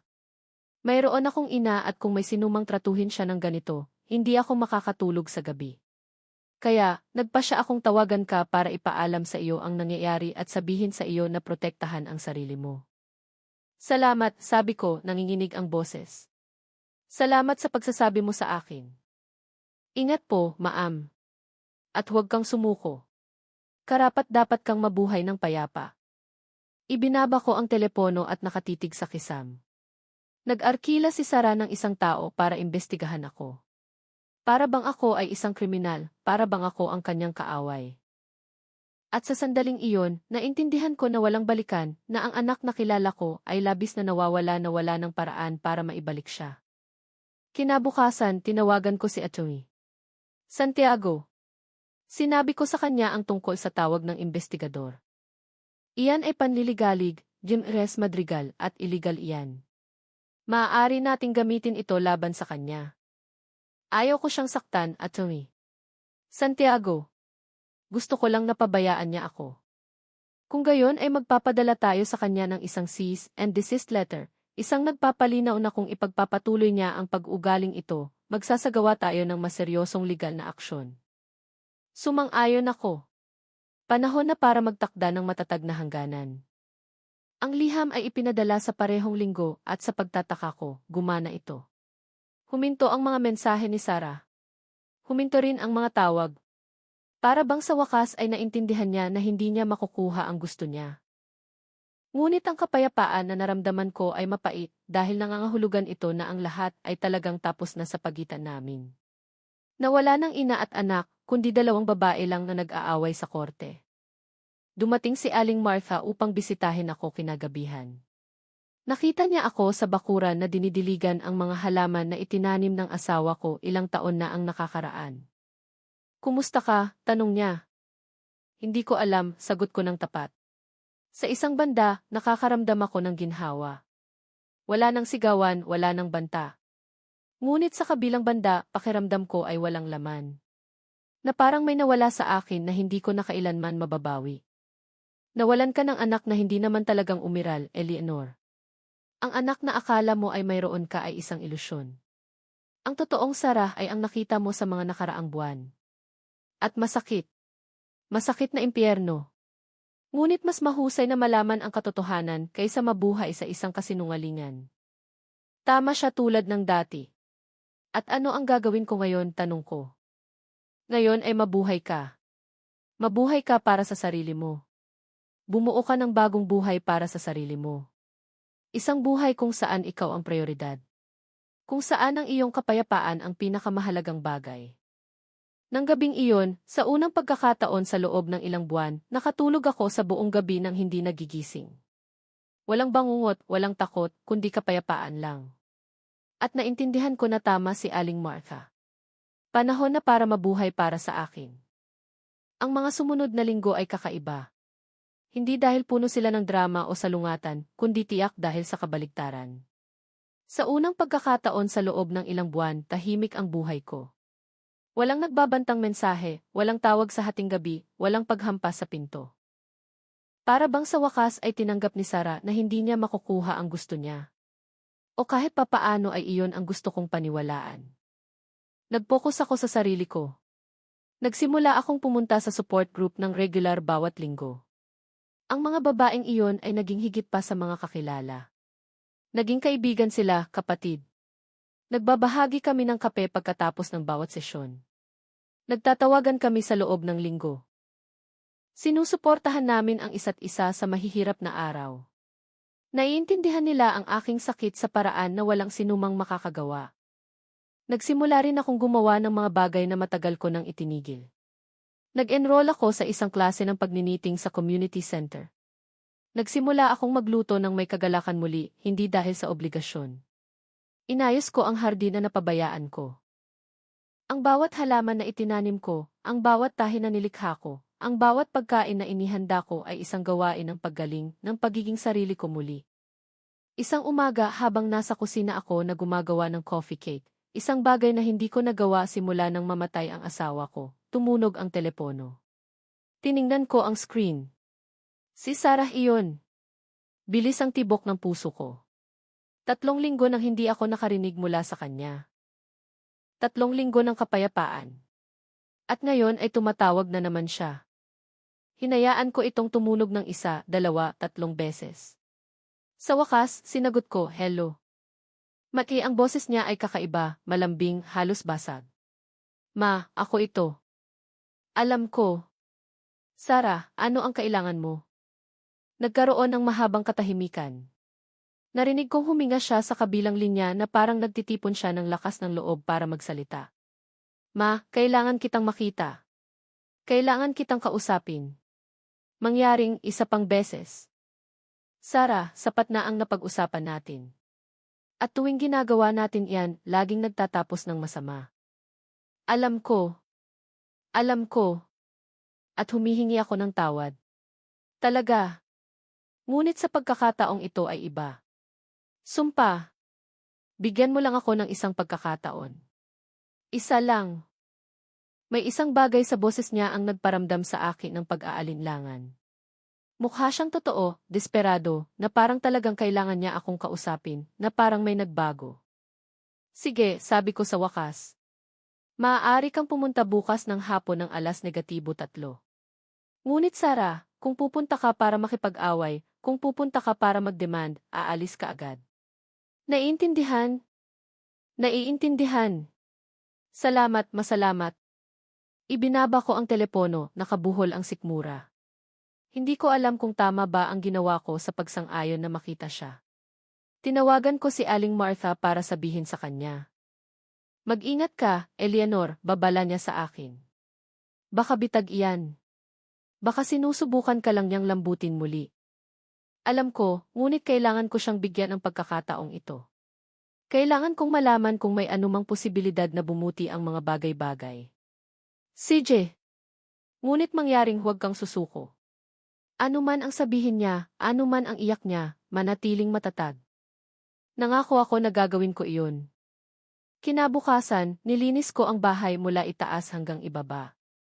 Hindi ko alam kung bakit.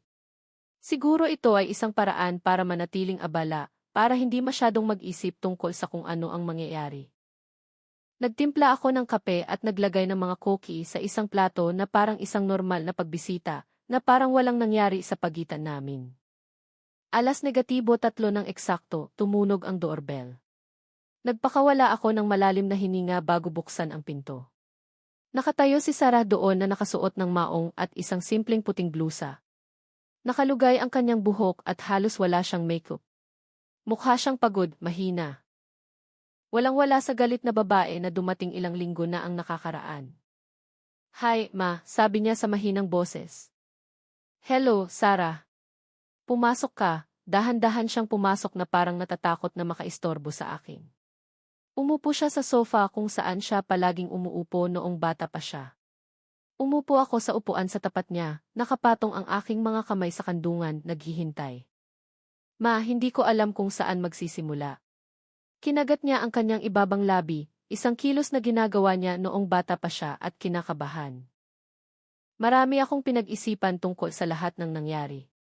Tungkol sa lahat ng sinabi ko sa iyo, sa kung paano kita tinrato, at pakiramdam ko ay kakilakilabot. Talagang kakilakilabot ang pakiramdam ko. Tiningnan ko siya nang hindi nagsasabi ng anuman, naghihintay na magpatuloy siya. Alam kong nasaktan kita. Alam kong nagsabi ako ng mga kakilakilabot na bagay sa iyo, mga bagay na hindi ko dapat sinabi. At hindi ko inaasahan na patawarin mo ako. Gusto ko lang malaman mo na humihingi ako ng tawad. Sobra-sobra akong humihingi ng tawad. Nagsimulang bumuhos ang luha sa kanyang pisngi.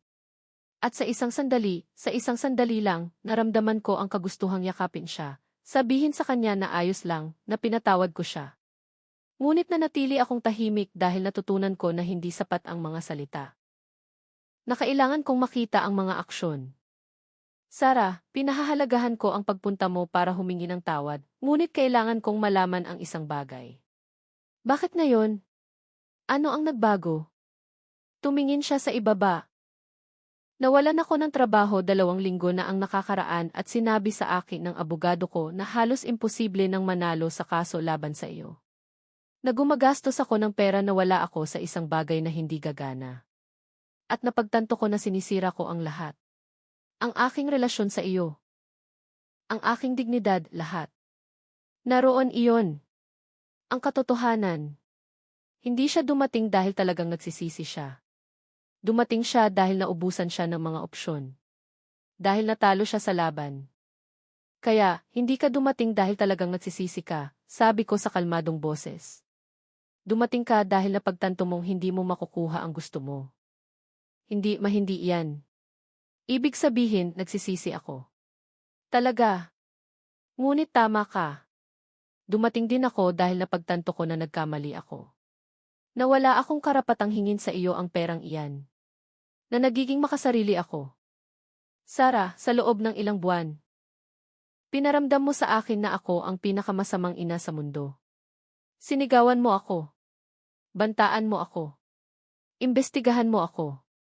Sinabi mo sa lahat na ako ay isang kakilakilabot na tao. At ngayon narito ka para sabihin sa akin na nagsisisi ka. Umaasa ka ba na aayusin ito ang lahat?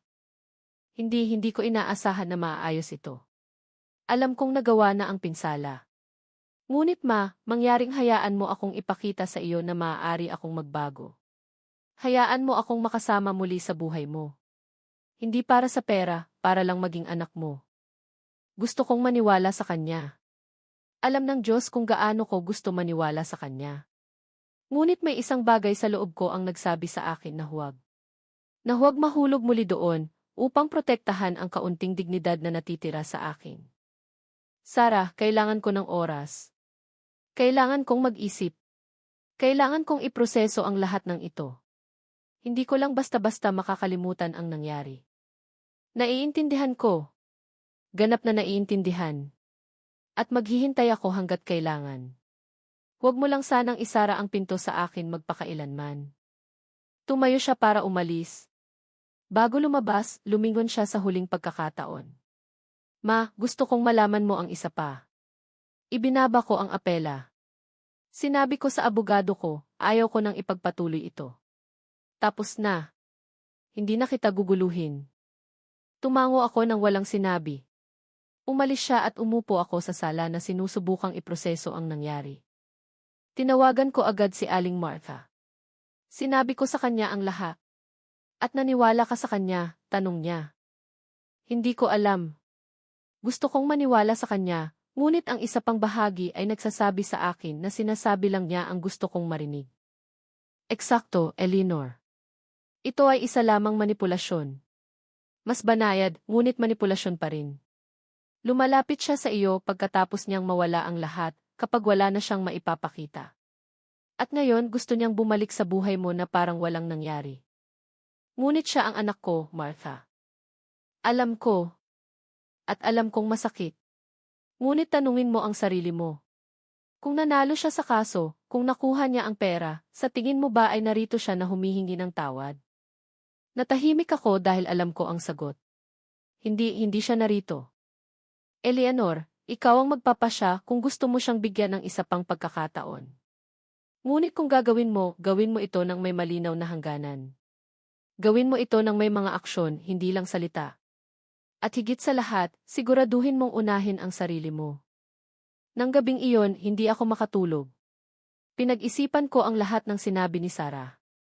Ang kanyang nagpapakumbabang mukha, ang kanyang mga luha, at nagtaka ako kung posible ba na talagang nagbago siya o kung nagiging naive lang ako muli. Ang mga sumunod na araw ay pareho. Tumawag si Sarah sa akin tuwing ibang araw, palaging may parehong malambing na tono.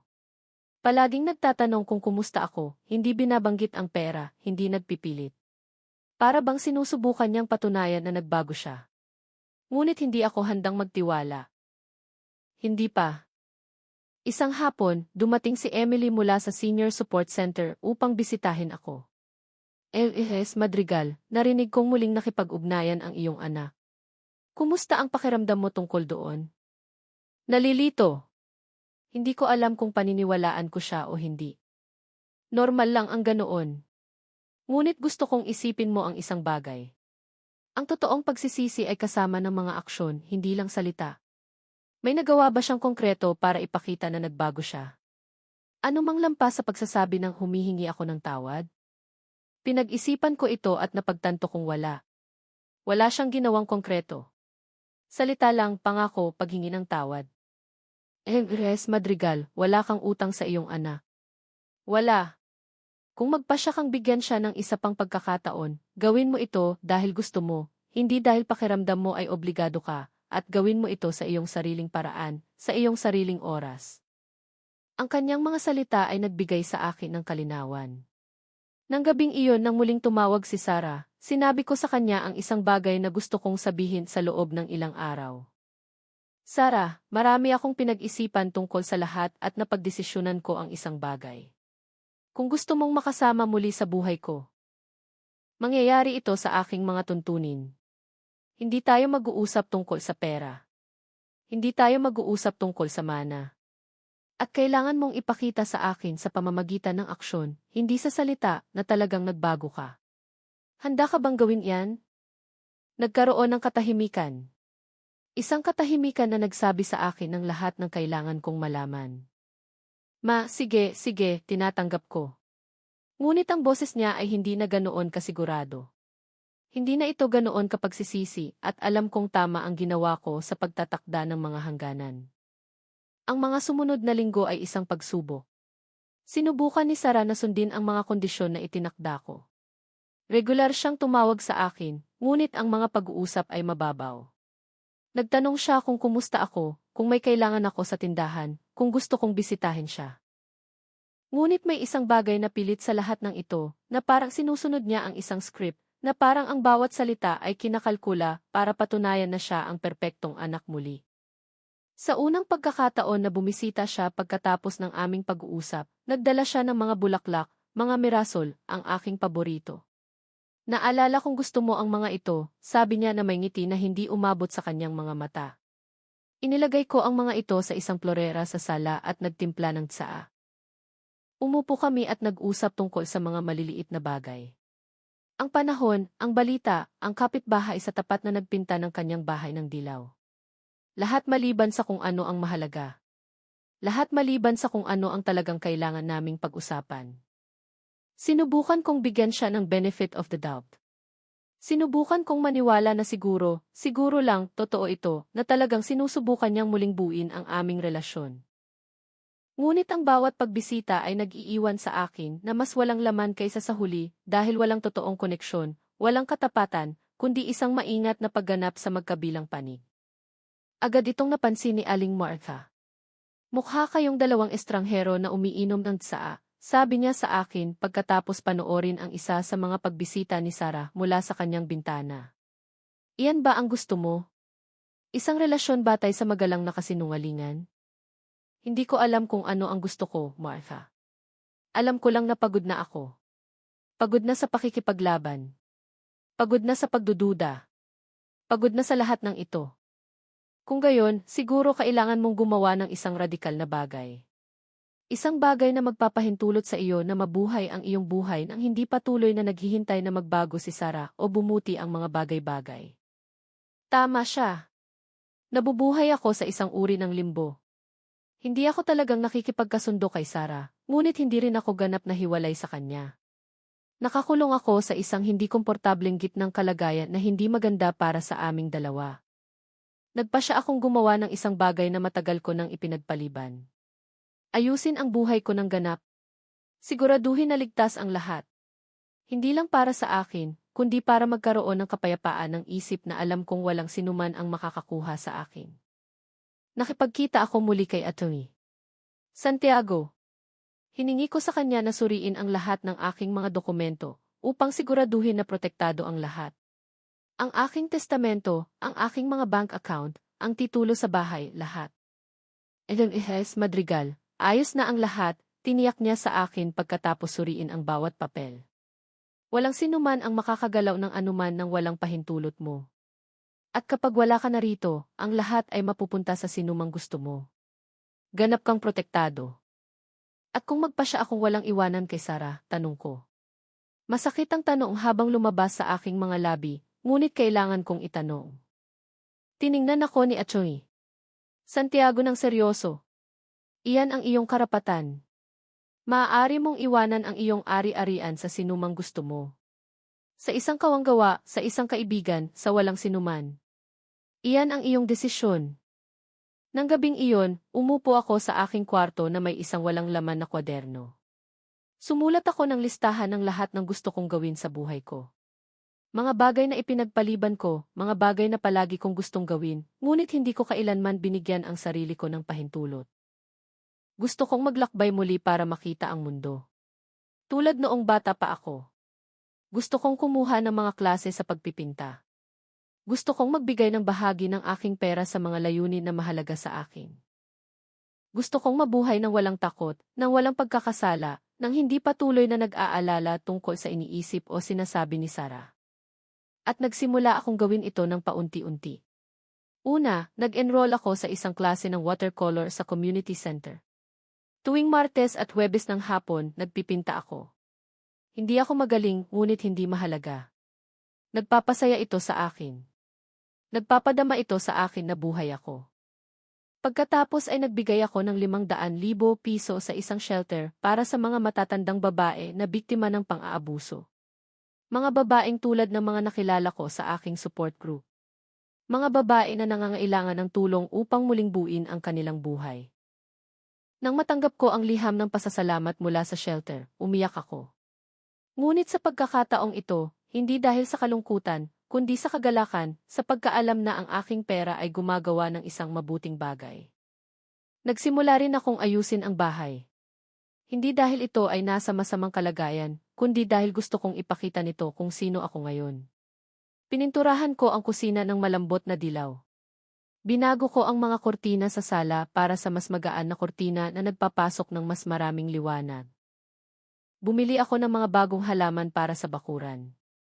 Ang bawat pagbabago ay isang gawain ng pagmamahal sa sarili, ng pagbawi sa aking espasyo. Napansin ni Sarah ang mga pagbabago nang bumisita siya. Iba ang bahay, mukha itong maganda. Salamat. Napagdesisyonan kong panahon na para sa ilang pagbabago. Tumango siya ngunit wala nang sinabi. At hindi na ako nagbigay ng anumang paliwanag. Hindi ko na naramdaman ang pangangailangan na bigyang katwiran ang aking mga desisyon. Isang hapon, habang nagpipinta ako sa aking klase ng watercolor, tumunog ang telepono ko. Si Sarah iyon. Hindi ako sumagot. Nakatuon ako sa aking pagpipinta, sa mga kulay na naghahalo sa papel, sa piraso na naramdaman kong lumilikha ng isang bagay gamit ang aking sariling mga kamay. Pagkatapos ng klase, tiningnan ko ang voicemail na iniwan niya. Kailangan kitang kausapin. Mahalaga. Mangyaring tawagan mo ako kapag kaya mo. Ang boses niya ay parang tensyonado, nag-aalala. Gusto kong tawagan siya agad. Ngunit ang isa pang bahagi, ang bahagi na natuto akong protektahan ang sarili ko, ay nagsabi sa akin na maghintay, na huwag tumakbo tuwing tatawag siya, na mas mahalaga ang aking kapayapaan. Naghintay ako hanggang kinabukasan para tawagan siya. Sinagot niya sa unang ring. Salamat sa pagtawag. Kailangan kitang humingi ng pabor. At naroon iyon. Ang totoong dahilan ng kanyang tawag. Kailangan niya ng isang bagay. Anong uri ng pabor, Sarah? Kailangan mong pahiramin ako ng 250,000 piso sa loob lang ng isang buwan. Sumpa, babayaran kita. Kailangan ko lang bayaran ang isang bagay na urgent at wala na akong ibang makukuhanan ng pera. Ipinikit ko ang aking mga mata. Nagpakawala ako ng malalim na hininga at sa sandaling iyon ay alam kong walang nagbago. Na ang lahat ng pagbisita, lahat ng tawag, lahat ng bulaklak ay isang paraan lamang para lambutin ako para sa sandaling ito, para humingi muli ng pera sa akin. Sarah, sinabi ko sa iyo na hindi tayo mag-uusap tungkol sa pera. Iyan ang aking kondisyon. Alam ko, ma, ngunit iba ito. Ito ay isang emergency at 250,000 piso lang iyan. Walang anuman iyan kumpara sa mayroon ka. Naroon muli iyon. Ang sama ng loob, ang halos hindi mapigilang galit, ang ideya na may utang ako sa kanya dahil lang sa may pera ako. Hindi, Sarah. Hindi kita pahihiramin ng pera. At kung iyan lang ang dahilan kung bakit ka tumatawag at bumibisita sa akin, kung gayon sa tingin ko ay mas mahusay na tumigil na tayo sa pagpapanggap. Pagpapanggap? Iyan ba ang tingin mong ginagawa ko? Pagpapanggap? Nagsimulang tumaas ang boses niya.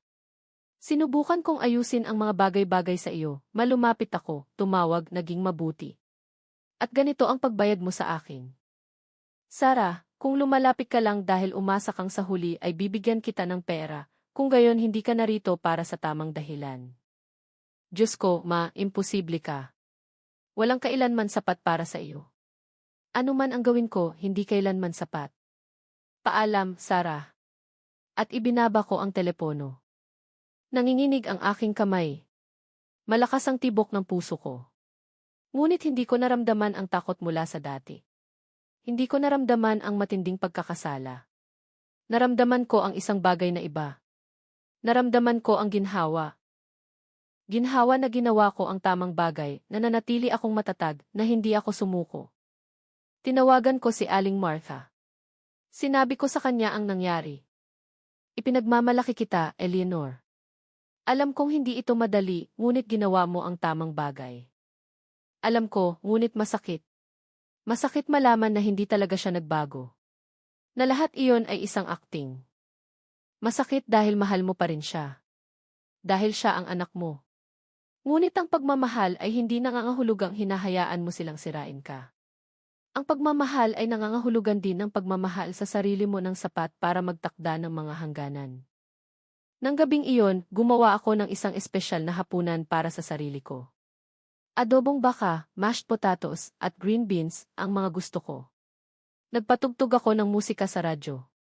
Umupo ako sa aking mesa sa kusina mag-isa at tinamasa ang bawat kagat. Walang drama, walang sigawan, walang luha, kundi kapayapaan lang. Pagkatapos ng hapunan, lumabas ako sa bakuran. Ang mga halaman na itinanim ko ay lumalaki ng maayos. Ang mga bulaklak na itinanim ko ay nagsisimulang mamukadkad. Ang hardin, na napabayaan sa loob ng ilang buwan, ay buhay na muli, puno ng kulay, puno ng buhay. Umupo ako sa maliit na bangko na inilagay ng asawa ko ilang taon na ang nakakaraan. Tiningnan ko ang langit. Nagsisimulang lumabas ang mga bituin. At sa sandaling iyon, naramdaman ko ang isang bagay na hindi ko naramdaman sa mahabang panahon.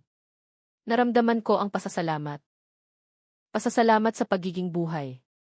Sa pagkakaroon ng bubong sa aking ulo, sa pagkakaroon ng mga kaibigan na nagmamahal sa akin, sa pagkakaroon ng lakas upang ipagtanggol ang sarili ko. Hindi na muling tumawag si Sarah pagkatapos ng pag-uusap na iyon, at hindi na rin ako nakipag-ugnayan sa kanya. Naintindihan ko na minsan ang pagmamahal ay nangangahulugang pagpapaubaya. Nangangahulugan ito ng pagtanggap na hindi mo maililigtas ang isang taong ayaw mailigtas. Nag-focus ako sa buhay ko, sa aking mga klase sa pagpipinta, sa aking support group, kay Aling Martha, sa maliliit na kagalakan araw-araw na dati ay nakakalimutan ko dahil masyado akong abala sa pag-aalala kay Sarah. Nagsimula akong magplano ng isang biyahe sa Boracay, isang bagay na gusto kong gawin simula nang mamatay ang asawa ko. Naghanap ako ng maliliit na cozy hotel, mga lugar kung saan ako makakalakad sa dalampasigan, kung saan ko mararamdaman ang araw sa aking mukha, kung saan ako ay magiging ako lang. Isang umaga, habang dinidiligan ko ang mga halaman, lumapit si Aling Garcia, ang kapitbahay na huminto sa pakikipag-usap sa akin. Eleanor, magandang umaga. Tiningnan ko siya nang nagtataka. Magandang umaga, Aling Garcia. Gusto kitang humingi ng tawad. Narinig ko ang talagang nangyari kay Sarah. Lahat. At pakiramdam ko ay kakilakilabot sa paniniwala sa lahat ng sinabi niya. Patawad. Huwag kang mag-alala, Aling Garcia. Nakaraan na iyan. Hindi ayos. Hinusgahan kita nang hindi alam ang buong kwento. At mali iyon. Sana mapatawad mo ako. Tumango ako. Pinatawad na. Ngumiti siya ng may ginhawa. Kung gusto mo kailanman na pumunta para sa kape, bukas ang aking pinto. Salamat. Isa sa alang-alang ko iyan. Habang pinapanood ko siyang lumakad palayo, napagtanto ko ang isang bagay. Nababawi ko hindi lang ang buhay ko, kundi pati na rin ang aking dignidad, ang aking reputasyon, ang aking lugar sa mundo. At iyon ay mas mahalaga kaysa sa anumang halaga ng pera. Lumipas ang 6 na buwan simula nang huling kausapin ko si Sarah. 6 na buwan kung saan natuto akong mabuhay para sa sarili ko. 6 na buwan kung saan muling binuo ko ang buhay ko piraso-piraso. At bagamat may mga sandali na namimiss ko siya, na iniisip ko ang batang siya noon, hindi ko na naramdaman ang matinding sakit mula sa dati. Natuto akong mabuhay sa pagkawala. Natuto akong minsan, ang pagmamahal ay nangangahulugang pagpapaubaya. Kinuha ko ang biyahe sa Boracay na pinaplano ko. Ginugol ko ang 2 linggo sa isang maliit na hotel sa tabi ng dagat. Tuwing umaga ay nagigising ako ng maaga at naglalakad sa dalampasigan ng nakapaa. Nararamdaman ang buhangin sa pagitan ng aking mga daliri sa paa, nakikinig sa tunog ng mga alon. Ito ang unang pagkakataon sa loob ng ilang taon na naramdaman kong ganap akong payapa. Walang alalahanin, walang takot, ako lang at ang dagat. Sa biyahe na iyon, nakilala ko ang iba pang mga babae sa edad ko, mga babae na nag-iisa rin, na muling nagtatayo ng kanilang buhay pagkatapos ng mga pagkawala, diborsyo, o mga salungatan sa pamilya. Nagbahagi kami ng mga kwento habang umiinom ng kape sa hotel terrace. At napagtanto kong hindi ako nag-iisa. Na mayroong isang buong mundo ng mga babaeng tulad ko. Mga babae na nagdesisyon na ang kanilang kapayapaan ay mas mahalaga kaysa sa anumang nakakalaso na relasyon. Pagbalik ko sa bahay, naramdaman kong bago ako, iba, na parang may iniwan akong mabigat sa dalampasigan na iyon at bumalik na mas magaan. Ipinagpatuloy ko ang aking mga klase sa pagpipinta. Ang aking mga watercolor ay bumuti ng husto na iminungkahi ng guro na lumahok ako sa isang maliit na eksibisyon sa community center. Sa simula, nag-alinlangan ako. Sino ang gugustuhing makita ang aking mga pinta? Ngunit pinayuhan ako ni Aling Martha. Eleanor, panahon na para tumigil ka sa pagtatago. Ipakita mo sa mundo kung sino ka. Sumang-ayon ako. At nang gabing iyon ng eksibisyon, nang makita ko ang aking mga pinta na nakabitin sa mga dingding, nang marinig ko ang mga tao na nag-uusap tungkol sa mga ito, naramdaman ko ang isang bagay na matagal ko nang hindi naramdaman. Naramdaman ko ang pagmamalaki. Pagmamalaki sa aking sarili, sa aking nakamit, sa babaeng naging ako. Naroon si Aling Martha, syempre, at ang mga babae mula sa aking support group, at si Emily, at si Aling Garcia, at iba pang mga kapitbahay na muling nakikipag-usap sa akin pagkatapos malaman ang katotohanan. Napalibutan ako ng mga taong talagang nagmamalasakit sa akin, na nagpapahalaga sa akin. At napagtanto ko na mayroon akong pamilya, hindi ang pamilyang dugo na nawala sa akin, kundi isang piniling pamilya. Isang pamilya na nagmamahal sa akin kung sino ako, hindi para sa kung ano ang mayroon ako. Isang hapon ng taglagas, halos 8 buwan pagkatapos ng huling pag-uusap ko kay Sarah, nasa grocery store ako na bumibili ng gulay nang makita ko siya. Nasa Grains Aisle siya mag-isa na may halos walang laman na cart. Mukha siyang iba, mas payat, mas maikli ang buhok, mas simpleng damit. Mukha siyang pagod, talunan. Nagtama ang aming mga mata. Sa isang sandali, walang sinuman sa amin ang gumalaw. Pagkatapos ay nagsimula siyang lumakad patungo sa akin. Ang una kong instinct ay umalis, ngunit may isang bagay na pumigil sa akin. Siguro kuryosidad. Siguro ang pangangailangan na ganap na isara ang chapter na iyon. Hi, ma, sabi niya nang marating niya ang aking tabi. Ang boses niya ay malambing, walang galit mula sa dati, walang pagiging desperado. Hello, Sarah. Tumayo kami doon sa gitna ng pasilyo na may ibang mga mamimili na dumadaan. Ang katahimikan sa pagitan namin ay makapal, puno ng lahat ng sinabi namin at lahat ng hindi namin kailanman masasabi. Mukha kang maganda, sabi niya sa wakas. Salamat. Ganoon din ikaw. Ito ay isang kasinungalingan. Hindi siya mukhang maganda, ngunit ayaw kong maging malupit. Ma, gusto kitang tawagan ng maraming beses, ngunit hindi ko alam kung ano ang sasabihin. Hindi ko alam kung gusto mo akong marinig. At ano ang gusto mong sabihin? Tumingin siya sa ibaba. Natama ka sa lahat, na ako ay makasarili, na ako ay malupit, na tinrato kita sa paraan na hindi ko dapat tinrato, at na nagsisisi ako. Talagang totoo ako. Ang kanyang mga salita ay tila totoo, ngunit hindi na ako naapektuhan tulad ng dati. Hindi ko na naramdaman ang kagustuhang yakapin siya, sabihin sa kanya na ayos lang ang lahat, dahil hindi ayos ang lahat at malamang ay hindi kailanman magiging ayos. Pinahahalagahan ko ang pagsasabi mo sa akin yan, Sarah. Talaga? Pinatawad mo ba ako? Ang kanyang mga mata ay napuno ng luha. Nagpakawala ako ng malalim na hininga. Sarah, ang pagpapatawad ay hindi isang bagay na basta-basta ko lang maibibigay sa iyo ng ganoon. Hindi pagkatapos ng lahat ng nangyari. Siguro sa ibang araw, ngunit ngayon, sa sandaling ito. Ang pinakamahusay na magagawa ko ay ang hilingin sa iyo ang mabuti. Hilingin na mahanap mo ang iyong landas, na malutas mo ang iyong mga problema, na mahanap mo ang kapayapaan na nakita ko. Ibig bang sabihin ay ayaw mo na akong makita? Ibig sabihin ay kailangan kong protektahan ang aking kapayapaan at sa ngayon ay nangangahulugan iyon ng pagpapanatili ng distansya. Tumango siya ng dahan-dahan. Dumaloy ang luha sa kanyang pisngi. Naiintindihan ko at ginagalang ko iyan.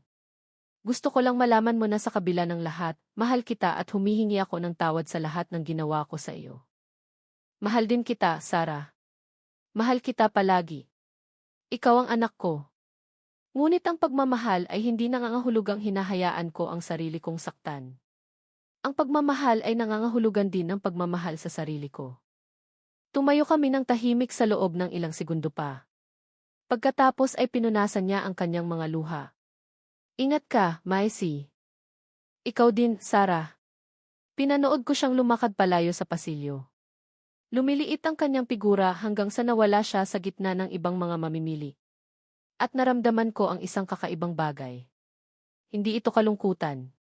Hindi ito ginhawa. Ito ay pagtanggap. Pagtanggap na ito ang kalagayan ng mga bagay-bagay.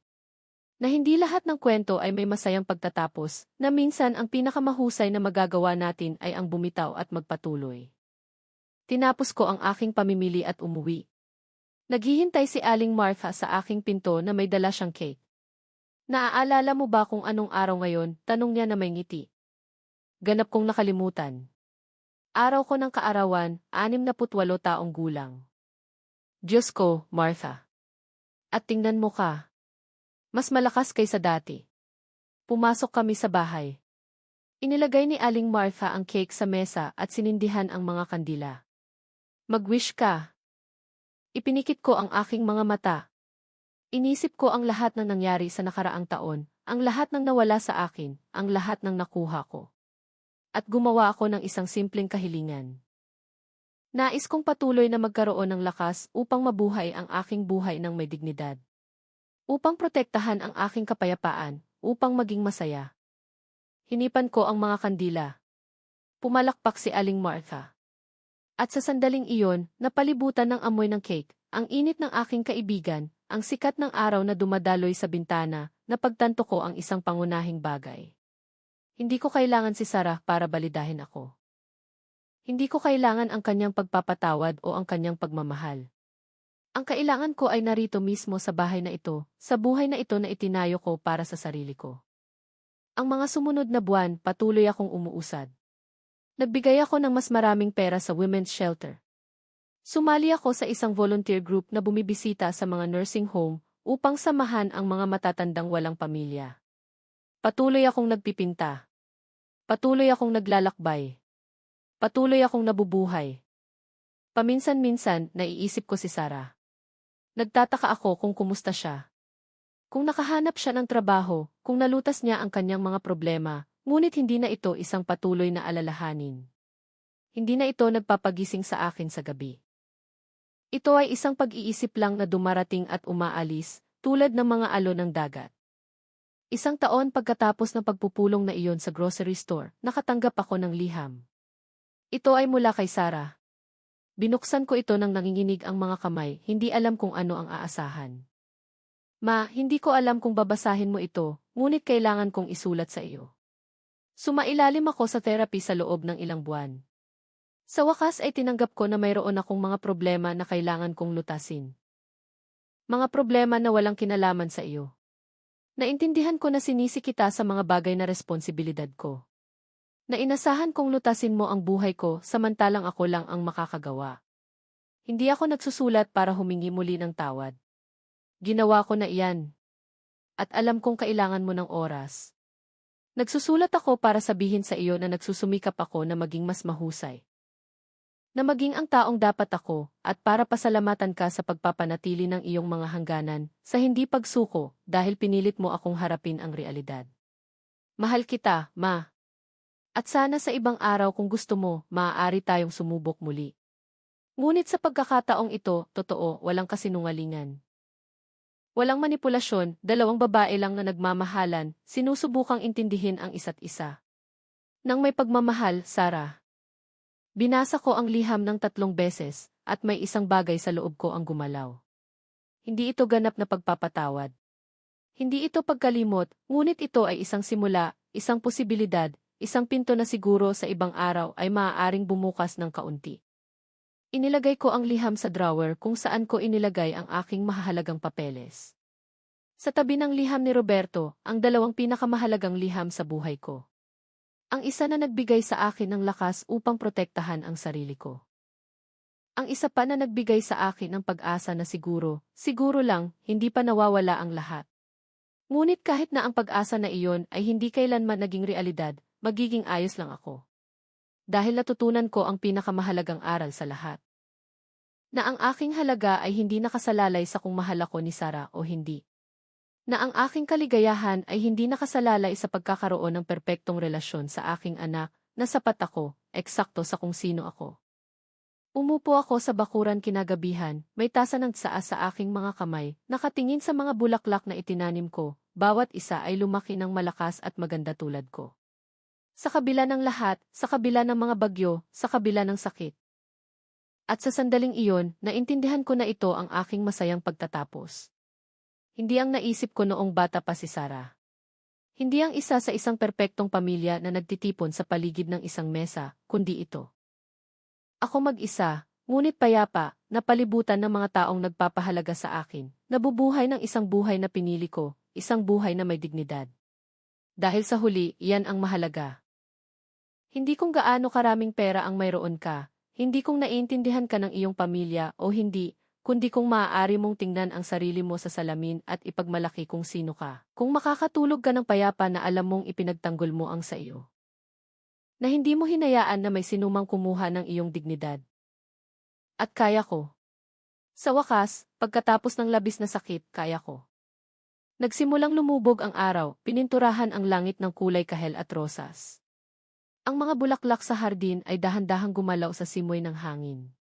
At umupo lang ako doon sa aking maliit na paraiso, nagpapasalamat sa lahat ng nawala sa akin at sa lahat ng natagpuan ko.